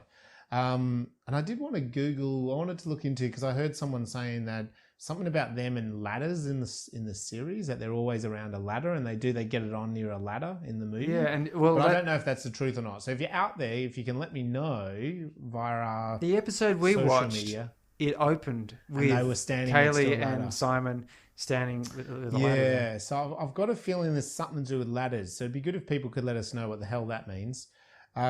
Social status, because Kaylee's quite common and Simon's a bit posh. Maybe. The ladder is that sort of bridging gap. Yeah, okay. And so I'll just invite Joss, if he's listening. Yep. Get in touch with us and let us know about ladders. Yeah. What's the deal with ladders? You never know, maybe in 10, 15 years' time. We do a ladder on this show, don't we? And we'll come to that in a minute. Maybe that's all he's doing. Just ranking them. They're on the same rung. Yep, that's right. They're on when they get it on, they're on the same rung. Yeah. She's on his rung. That's right. And anyway, Victor pops up here with Mel, and he's a bit standoffish, but he warns them that the Alliance still may come for them. But he's done. Yeah. He told them that they were no longer a threat, not that he's their number one soldier anymore. He says something like that. Yeah, and he's not wearing the uniform. He's not wearing the uniform. He's looking a bit cash. He's in his Sunday best now. He's just wandering around. He's going to go play some golf, I think. He's retired. He's just going to get that sword out and do some sushi. Yeah, who knows? And then Anira here has a moment with Mel where, Mel's like, "Oh, I'll take you back to your brothel." And Sex Palace. Sex Palace. That's right. That's the name you should have said the whole time. Sex Palace. Anyway, but then she says, "Well, I'm unsure. I want to go back there." And he's like, "Good answer." So yeah, they fly off into the sunset. Thank God you left that box of awkward belongings on the ship, eh? They fly off into the sunset, looking all sparkly and brand new. But then River is the co-pilot. With River as a co-pilot. And she's clearly knows how to actually fly it. Natch. And when they're flying off, there is a piece of the ship that falls off, and Mel says, "What was that?" The end. The end credits. Da-da-da-da-da. We could almost act this film out, I think. Sorry, maybe that's where we should go with this Space Brains narrative, is acting it out. Yeah, Have you ever seen that movie Be Kind, Rewind? Yes. Jack Yeah, Black? yeah. That's where they do. And Most Def. They Swede the movies. They Swede the movies. Yeah. Maybe that's what we should do. We could do. We could Swede these movies. That could be movies. another podcast altogether. That we just reenact movies. There's a couple that do similar things. Yeah. Anyway, so the viewing experience was a bit different because we were at this festival and we did talk about that. I think my first impressions after seeing it was, well, yeah, it's obvious it's a Western. It's so clearly a Western in space. And it made me think, well, that's pretty clever. Like, you take one genre and then you just shove it into another one. And you just make it literally It like works quite well because, I mean Star Trek even says it, the final frontier. Final frontier, yeah. And all the Westerns were all about life on the frontier, that edge of civilization where one direction there is more and more civilization and progress is coming, railways are coming, but then in the other direction is wilderness and savagery, and, the unknown, and even your own people are a little bit wilder, a little less tame. Well, also, again, when they did the heist, that's right. You can't, quite often governments can't afford to have police everywhere, can they? That's a pillar of society, is education and police and health. And, you can't, if you're trying to set out all these outposts, you can't necessarily have them all well stocked at one point in time. You've got to kind of, because your resources get too thin, don't they? So quite often in these Westerns, it's like that final frontier, that final town, the sheriff is tougher, and that's why you have that, the sheriff got shot. We need another sheriff. Yeah. Sorry, you want to be the sheriff? I want to be the deputy, the one that sits in the jail and rocking back on his chair, playing cards, that sort of thing. They quite often get shot first. Yeah, it's a gut shot too, isn't it? It's never a good one. Or they get bolted up by being tricked by the brothel or something, and they get bolted inside the sex palace. The sex palace of Dusty Gulch. I did think that this film is a bit like Die Hard, because in the way that there's this very similar beats to Die Hard. Die Hard's a bit westerny too, though. Isn't it? That's the thing. You look at it reminded The me, Good, the Bad, and the Ugly, and but Last Man Standing. That scene where they are at the Sex Palace and it's Anira and Victor and Mel. The same thing happens in Die Hard, and I saw this when they talked about Die Hard, making Die Hard, that they were like, we have to have a scene earlier in the film where Bruce and Rick, isn't it? Rick, Professor Snape. Alan Rickman. Alan Rickman. Who, great actor. I love Alan Rickman, right? And in Die Hard, he's just so good. But the writer was like saying, Hans Gruber. Hans. They had to be in a scene earlier in the film to build the tension. And when I watched Serenity, I thought, Josh is doing the same trick here. And in Die Hard, of course, the trick was, well, John doesn't know he's the bad guy. You Yeah. know what I mean? So that's how they could meet each other and have a moment where the audience are like, but he's the bad guy, don't talk to him. And he's like, I'll get you out of here, you know? Yeah. And it's like in this, and it's not the same context, but is like, how do you get, when you got like this assassin and then you got Mel, like why would they meet up? They wouldn't meet up. But Mel is like, well, I want to see who's pulling the strings, Yeah. right? So he was willing to risk it. So I thought it was actually a fair bit like Die Hard, this movie. I could see some of those beats to the story. Serenity hard. Well, that changes the context, doesn't it? And I said this to you afterwards, that what was really good about Serenity was it's 2 hours long, and we might have just made it feel like it goes for a lot longer by going through those narrative plot points compared to watching it. I know, but you remember these things and you just got to Yeah. you got to talk about it. You do have to talk about it. But I did really feel like, wow, that was 2 hours went really fast. Like the scenes really flowed from one to the next. The pace really moved. Well, it's interesting because on this past weekend I watched the most recent Star Wars film, and it's very fast as well, but it felt slow. Like it felt like it was a long time with all the action. Yeah. Whereas this one here, there's a lot of action, and the whole time you're almost sort of being buffeted from one sequence to the next. But it's more like you're in a rail cart. Yeah. Being shot along and seeing everything, and it's all just going straight at your head. Yeah. It was very well. It was a bit well like managed. a roller coaster, maybe. Yeah, like it was. That you kind of like you had a bend and then you went up and then you went down. So you don't realize you're on the roller coaster for 5 minutes because you're kind of in the thrill of the roller coaster. Yeah. And this film, like it's 2 hours, and you could, I've sat through 2 hour films where you're like, oh, that was 2 hours, but it didn't feel like I was really surprised that the 2 hours went by. Now, when you mentioned it on the night, I remember seeing when it, press play and the little red bar starts creeping across, and it was like 2 hours. 2 hours and 2 minutes or whatever it was. I remember sitting there going, really? I don't remember, that'll be interesting to see how that goes. Did I sign up for 2 hours? Yeah. Okay. But no, it goes on at a nice pace. I didn't feel as if I was being sped through any places at all. No, I did feel as if there's far more to the universe that could be explored. Definitely, yeah. But agree. I do like that in a lot of movies. Fifth Element does that very well. That's a movie where you come out of it thinking, there's so much more I want to know about that place. Yeah. And we will do that film in the future, definitely. So what about what you felt about the ladder? For me, I'm just putting this one right in the middle, right in the middle of my ladder. So, we've got about 20 films on there. I think this one comes in on about the 10th rung. Again, it's not saying it's better or worse or anything, but I'm just going to put it right smack bang in the middle, I think.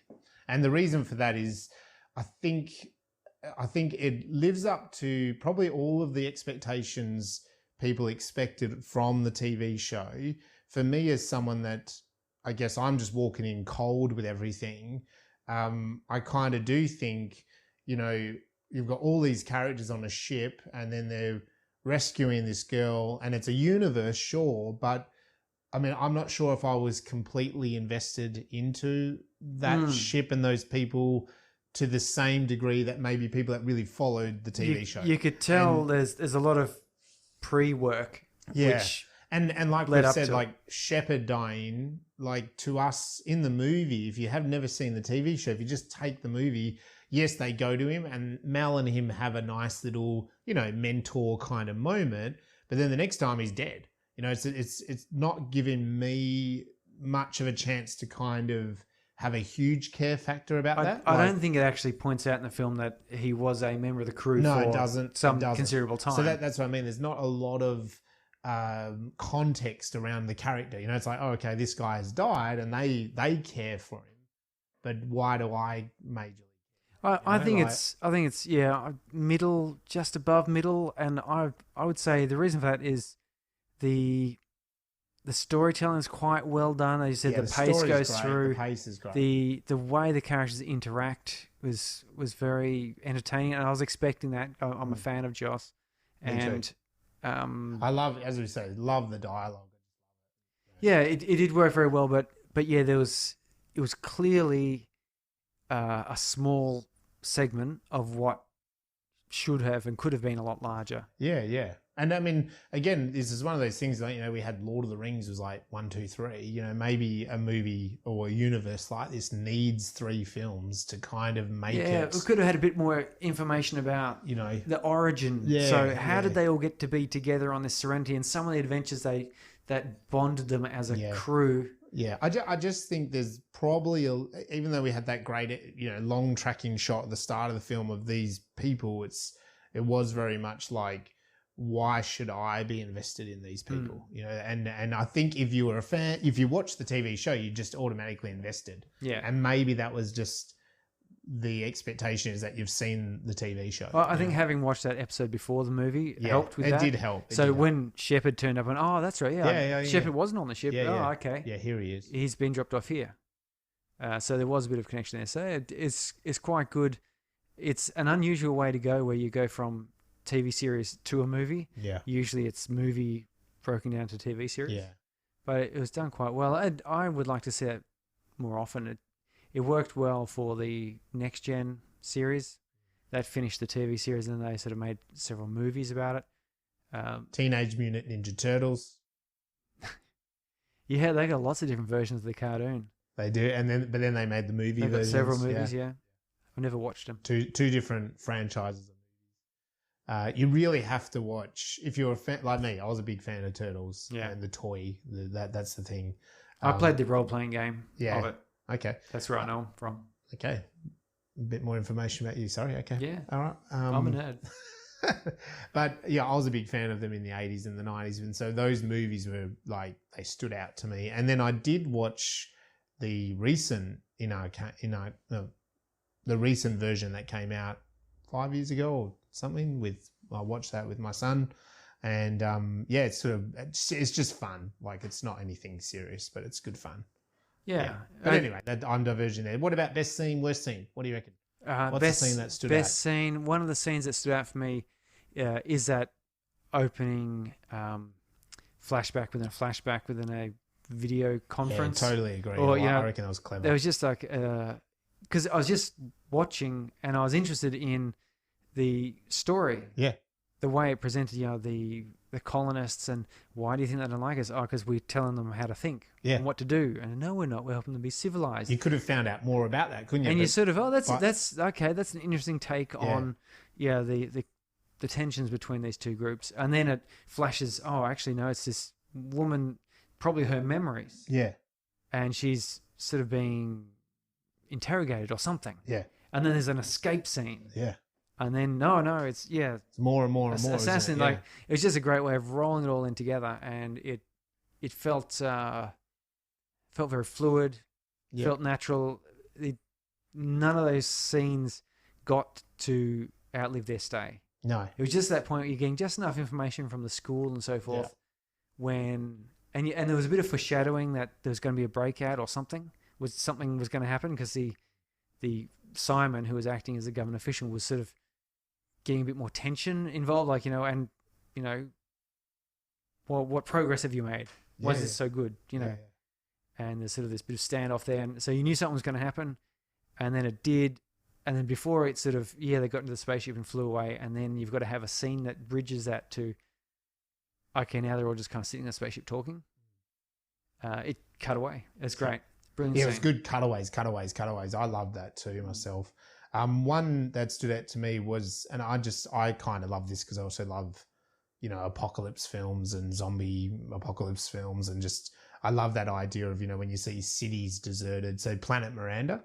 So just when they landed there, and just at first there's no bodies. It's just this beautiful futuristic city. They're walking around. I always like that, and I liked the style of this, and I was really surprised. Apparently, according to Wikipedia, it's a high school in LA, which is amazing. It was a way he saved a lot of money, was by shooting at that all at a high school. Well, the high school didn't save much money with their architecture, did they? No, well, that doesn't matter to a filmmaker. It's like, wow, you've built this? Sure, I'll film it. Can we film that? Yeah, sure. So, but I love that idea. And then when they discovered the bodies, and, it was a really cool twist that, because quite often you can have just skeletons, and all that sort of stuff, but they had they had that idea of skeletons outside, and then in the car, the skeleton was kind of half decomposing, and then inside that particular office building, they were actually hermetically sealed in there. Yeah. They kind of, I didn't even need them to explain. I'm just like, oh, that's awesome. Like, that's really cool that, these ones inside a building are actually, they're drooping, and they've lost their life, of course. Well, they've got the one dude pressed up against the window. Yeah, and half his face is kind of mushed down, and it's a really nice touch. But I liked it, and then of course the hologram image scene where, it's been done in other movies, but I like, it's always a cool idea, isn't it? It's like discovering video footage or something, that shows you when the attack happened. And it was. The whole attack was all off screen too. Yeah, that's which right. added to it, because we never actually saw the Reavers do anything particularly bad. No. They did a lot of jumping around, and they sort of shot a couple of guys. Yeah. They grabbed a few people. It was all implied violence. But there's always told that they eat people alive. They don't want them dead. They want them alive, so they can do terrible mutilate things them to and them. cut them. But we never actually had to see any of that. It was all off screen sort of work, which is great. Yeah. I think also another good. Oh, you're talking about empty scenes, empty things. I think that's what 28 days later. That's a good one that does it. The rest of the movie is quite good, but that scene sets it up. London. And I think Miranda, likewise, that scene of going through the ghostly, empty, eerie place, and then seeing the bodies leads up to that hologram and gives it added importance. It does. Because, there's this mystery where they're all dead, and you find out they were just basically, the government just basically drugged them asleep. Yeah. Essentially. Slowly drugged them asleep. And they just lay down and died. Yep. Which also explains why River was unkeen to be put to sleep. Yep. So, Definitely. that was great. Worst scenes? Yeah, I struggle to think of a bad scene, really. Because I really liked the pace. I think it bumped from one scene to the next really well. Oh, okay. I think the bit where Simon confronts Mal just after the heist and he's all tough guy. Yeah. It should have shocked me, because maybe it wouldn't have shocked me had I not seen the TV episode beforehand.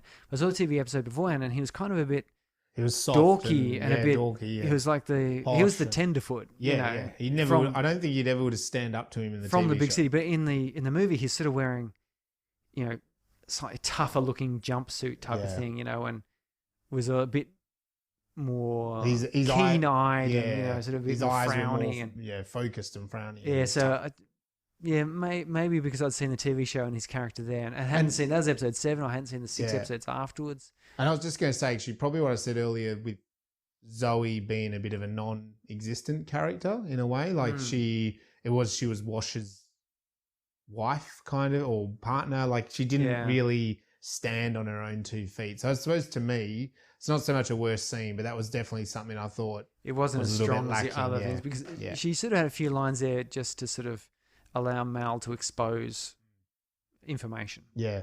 And again, it is surprising with old Mr. Whedon, because he's known for his strong female characters. And I mean, they are in this film, of course. But by the time you get to Zoe, maybe he'd run out of reasons for another strong woman. But yeah, I know way back reading an interview about after Buffy, and he was saying that, I'm pretty sure the article went something along the lines of, because he was raised by a single mum, or his parents divorced at some point during his childhood, and his mum did everything, and so he thought, writing wise, that women should be strong. They should be strong characters, and that's where he kind of had this idea of Buffy and etc. Like, that's where he developed that idea, not the idea of Buffy itself, but that idea of a strong female character. Yeah. And it is in Dollhouse, and it is in Serenity, and etc. So, what about any science? Sorry, what are you? Science. What are you Well, I was talking to you about knocking today? out gas. Yeah. And the interesting, I suppose, the interesting thing about the human body with mood-altering substances. So, in particular, if you're looking for long-term, sort of large-scale. So, what do you call it? Personality alterations. So, you're talking about manipulating serotonin, dopamine, and so forth. These are your primary transmitter chemicals. These are the things that trigger different parts of your brain to act and fire off signals. And the problem is, of course, that your body has receptors for these, and you can fill them up with one or the other or overload them, and you, just like a drug, you'll become accustomed to certain things. And it's entirely possible, and people on various antidepressant medications have had somewhat subtle alterations in personality because of it.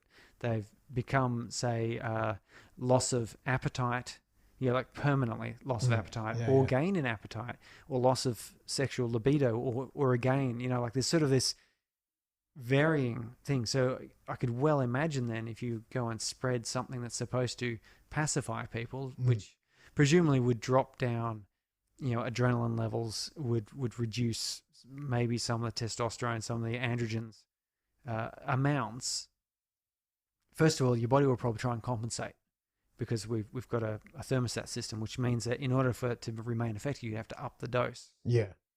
And then once you overcome a certain threshold, then you've overwhelmed the body. So it's not too surprising, really, that you ended up either with people who had a psychotic break of some sort, or lay down and died, or just totally lost their will to act, and just didn't feed themselves. They just couldn't be bothered breathing. Not worth it. Just like me on the Christmas holidays. A couple of mornings there, I just lie there and almost couldn't be bothered breathing. That's right. Yeah, but in a good way. Yeah, in a good way. Yeah, but I suppose something that Sean, the fellow who invited us to this viewing, he talked about the fact that there's no faster than light travel, which is surprising. Almost every science fiction film comes up with some way to deal with faster than light travel. Not having light speed, not having all the other things, like no one's teleporting anywhere. Do you know what I mean? It's all we got to go there. It's going to take time. We're going to run out of fuel on the way. It's always an issue. Do we have enough coin to pay for the next trip? So it's all very visceral. It's all very real. I like that. The way Joss has dealt with it in this is he's made a super system as a solar system, and most stars in our, say, orange star size are probably born as twins. Yep. And then they separate because they've got very strong gravities and shoot each other off, or they merge together and form something bigger. Yeah. But a lot of the time they will form stable orbits. And there have been up to, I think, systems with up to 7 suns. Now, they're quite distant from each other. So we're not talking about an Earth-like planet revolving around a cluster of 5, but rather more like there'll be one sun in one location, and then out at, say, the distance of Neptune, another smaller, weaker sun, and then another planet, another sun off, another goodly distance away. So that because if they're too close, they'll actually collapse together and form whatever. And so there are some systems with 5 or 7. I think 7 is the largest. Right. And these do the planets then revolve around all 3, or well, sort of like they might go around one? They've all got wacky orbitals. So here, where we have one sun, we're all basically on the one plane. Yeah. So the moon, if you look up at the moon and you see a very bright star some nights, that's actually probably Venus. Yeah. That you're seeing. And if you want to find the other planets, you've got to look on that same east-west axis. And you will generally find except for Pluto, which is slightly off kilter.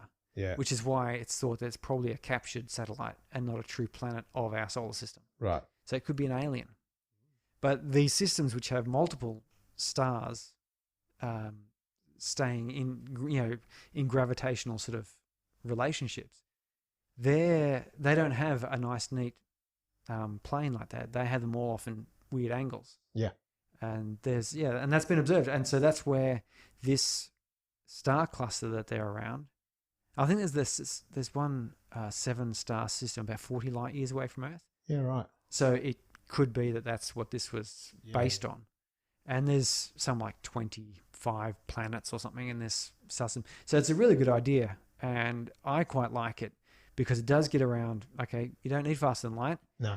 You're still going to take months to travel. Yeah. To between some places. Some places might be weeks. Yeah. They seem to have more advanced, propulsion systems, and they have, for the sake of making a TV show easy, they've got gravity. Yeah. And I think in order to have, in a standalone movie like say 2001, you can get away with having big orbital, spinny things. But if you've got a movie where people have got to walk around and act, and you've got a budget and all that sort of thing, you kind of need to. Yeah. And I've got to say, if I had to watch like a TV series where they're all like floating around in zero G, it would sort of get a bit tiresome. Yeah. You'd just be going, just wave your hand and have some gravity magic. I was just going to say, but it's interesting because I think a few of the more recent, movies that are, people going into space and stuff like that. Like even we saw it with The Space Between Us. But I was thinking I watched, Life with Ryan Reynolds and Jake Gyllenhaal and that. Like that, they float around like it's not gravity because it's supposed to be now, you know what I mean? Like the present day on the space station and stuff. So, and I was just trying to think, what was the Beyond as well? Like, they make it that, well, this is our current technology. We don't quite have that. Whereas again, this movie, we're a bit more sometime I think it's in the like future. 500 years or something that says that the 26th century. So although some of the technology's still not much for, maybe that's what we put all our efforts into. You go back 500 years, we still have so many knives and forks. We've got chairs. Our cars now have engines in them, not drawn by horses, but they're basically four wheels on a frame. Yeah. With some seats in it. That hasn't changed in 500 years. No. So you'd well imagine that, in 500 years' time, there'd be a few things would have better engines, better batteries and energy sources, but they're still going to have knives and forks and seats and seat belts and a lot of windows and so forth. Yeah. So it's quite good, this getting around fast and light travel, and I would like to see more shows like that. There was a short-lived show back in the 90s called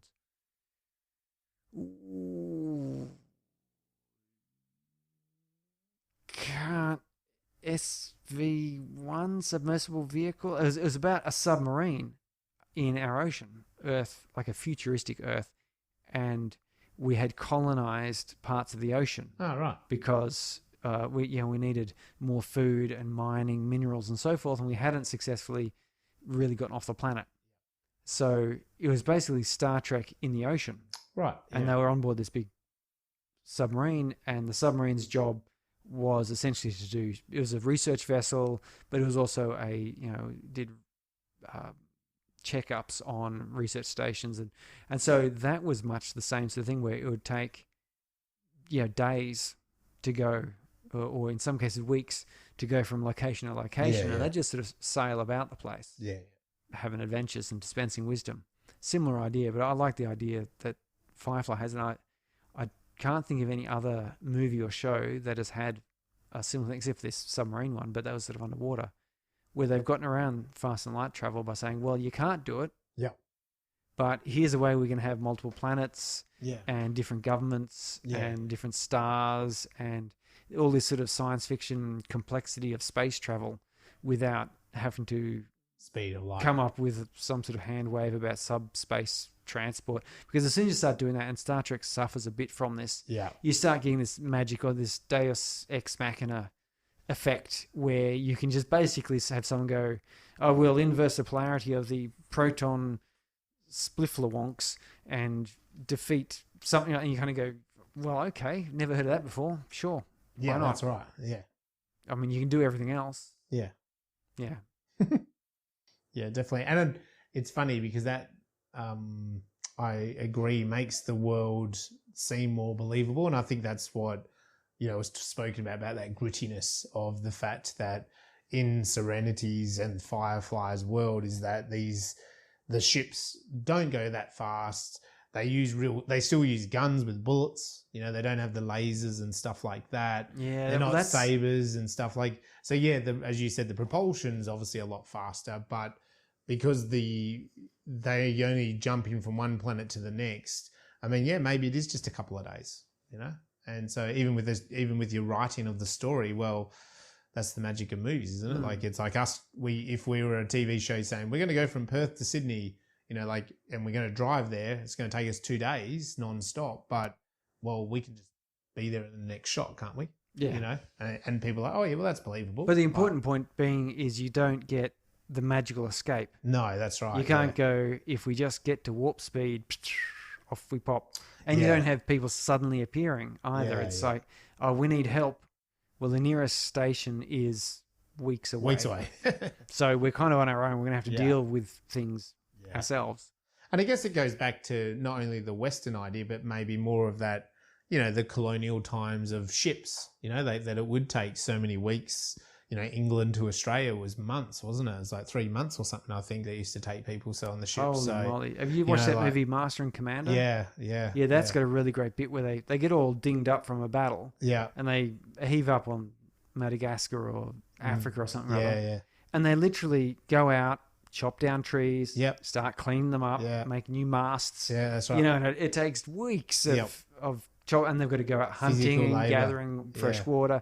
Yeah, they're on their own. They're their own little town. They've got the carpenters and the sailwrights and the rope makers and the blacksmiths. And that's what you have to do. See, it's a cool idea to take that into space, isn't it? Right? Like, so it's not like, oh, we just futuristically laser things together and zap software needs fixing. It's like, no, like this, you know, someone chases us like ships on the sea, like Master and Commander. It's like, oh, they're going to bang into us. And that's what happens here, isn't it? The ships, like the Reaver's ship, literally crashes into them, you know, like, so they physically, you can't, as you said, you can't just time warp away from another ship.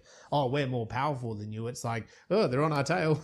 You know, like, and they might sink us. They can keep following until some condition changes. Yeah. And they are actually faster than us. Oh, shit, what are we going to do about it, you know? So, yeah, it's a good idea for a universal kind of sci-fi idea, I can see. Yeah, it's great. Okay, Joss, I'm stealing it. Yep.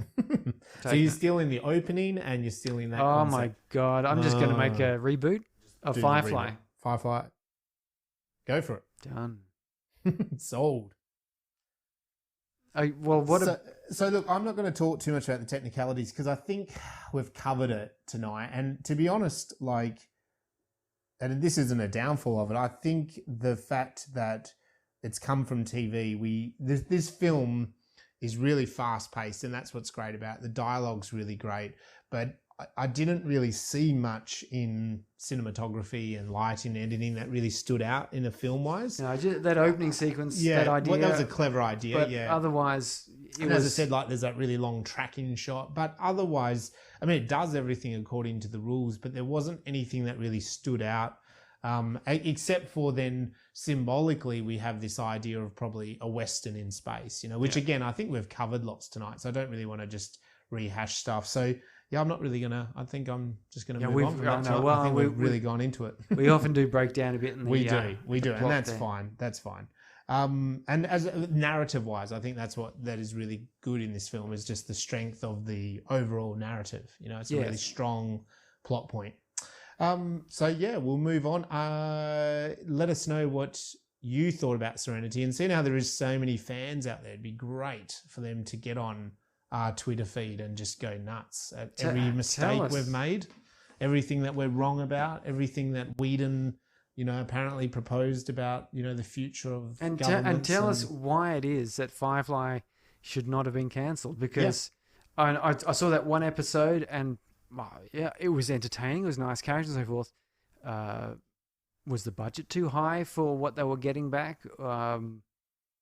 Why should it have been retained? Like, I've seen better shows get cancelled earlier. Yeah. And I say that only from the strength of seeing one small episode out of time context. Yeah. Because this isn't the 90s anymore either. So when I'm watching on Netflix, I look at the reboot of Lost in Space, for example. And that's all like the visuals and the computer generated graphics, and all of it's much more modern. And obviously this is 1990 something. No, 2005. 2002. 2005. Well, I mean the TV show. TV show. Yeah, 2002. Yeah. Well, it sort of felt like 90s. I guess it's the end. It would have been made now. I think it's part of that Joss Whedon. Yeah. Kind of vibe. So maybe if it was rebuilt today, it would maybe if I'd watched it at the time, it would have been more. Yeah. But yeah, let us know what it is about, because every time I say Firefly to anyone who knows about it, they go off their rocker at me about how wonderful it is. Yeah, and look, and I'm not denying that it isn't wonderful. I'm just asking you, tell me what it is. And I've met fans, you've met fans, you work with them, and also like this is a little bit of trivia. When I looked up this Serenity thing, like the TV show was cancelled. Joss Whedon tried to get everyone else to make it, to do a season 2. No one was on board. He got a producer on, Michael Blander or something. I didn't write down his name, but they sent the idea to a couple of different studios, and the lady, again, I don't know her name, but at Universal, she was a fan of the TV show. And she said, she was like, let's make a movie. Absolutely. Like, so here we go. That's what I mean. Like, there's a perfect example. Like, the fans that like this, they're real hardcore fans. Absolutely. And he 11 episodes, and they're like, they're still talking about it. And the other thing I was going to say is, like, so she gave it the green light, but then when they really upped it, Joss Whedon has said the sales of the DVD of the series Firefly was what convinced them to make the movie. And they were willing to give him a big budget, but shoot it overseas to save money, which is very common. He didn't want to leave LA. So instead of giving him 80 mil and going over to somewhere like the Czech Republic or something like that to save a lot of money, or Bolivia or something. Ireland. Ireland possibly. Well, they've got big discounts. Or even Australia. Like sometimes, there's benefits coming to Australia, right? Yeah. But instead of going there, he didn't want to leave LA. So he convinced them he could do it for 40 mil. And so he sliced the budget in half. They're like, go for it. And it's really funny because if you look up the numbers, I did write it down somewhere. But so they gave him 40 mil. He spent 39 mil. And the movie made something like 38.925 or something. So it was just shy of the 39 mil. So it's bizarre. It's really bizarre. Yeah. But what I was trying to say in that whole context anyway was the fans all went out and bought the DVD, which convinced them to do it. The lady at Universal was actually a fan of the TV show. So she's like, yeah, let's make a movie. Like, people are so passionate. So I really want them to get on board on Twitter and let us know what we've said that's completely wrong tonight, or right, or correct us and tell us their version of Firefly and Serenity. So how do they do that, Surrey? They can tweet us at SpaceBrainsPod. They can hit us on Facebook, SpaceBrains Podcast. Instagram, SpaceBrains Podcast. Yeah, send us a photo. SpaceBrains@gravityundone.net. Yep. Email. And listen to the podcast and let us know what you think about it. Next episode, we are going more into recent times with a time travel movie called See You Yesterday. See you next Tuesday.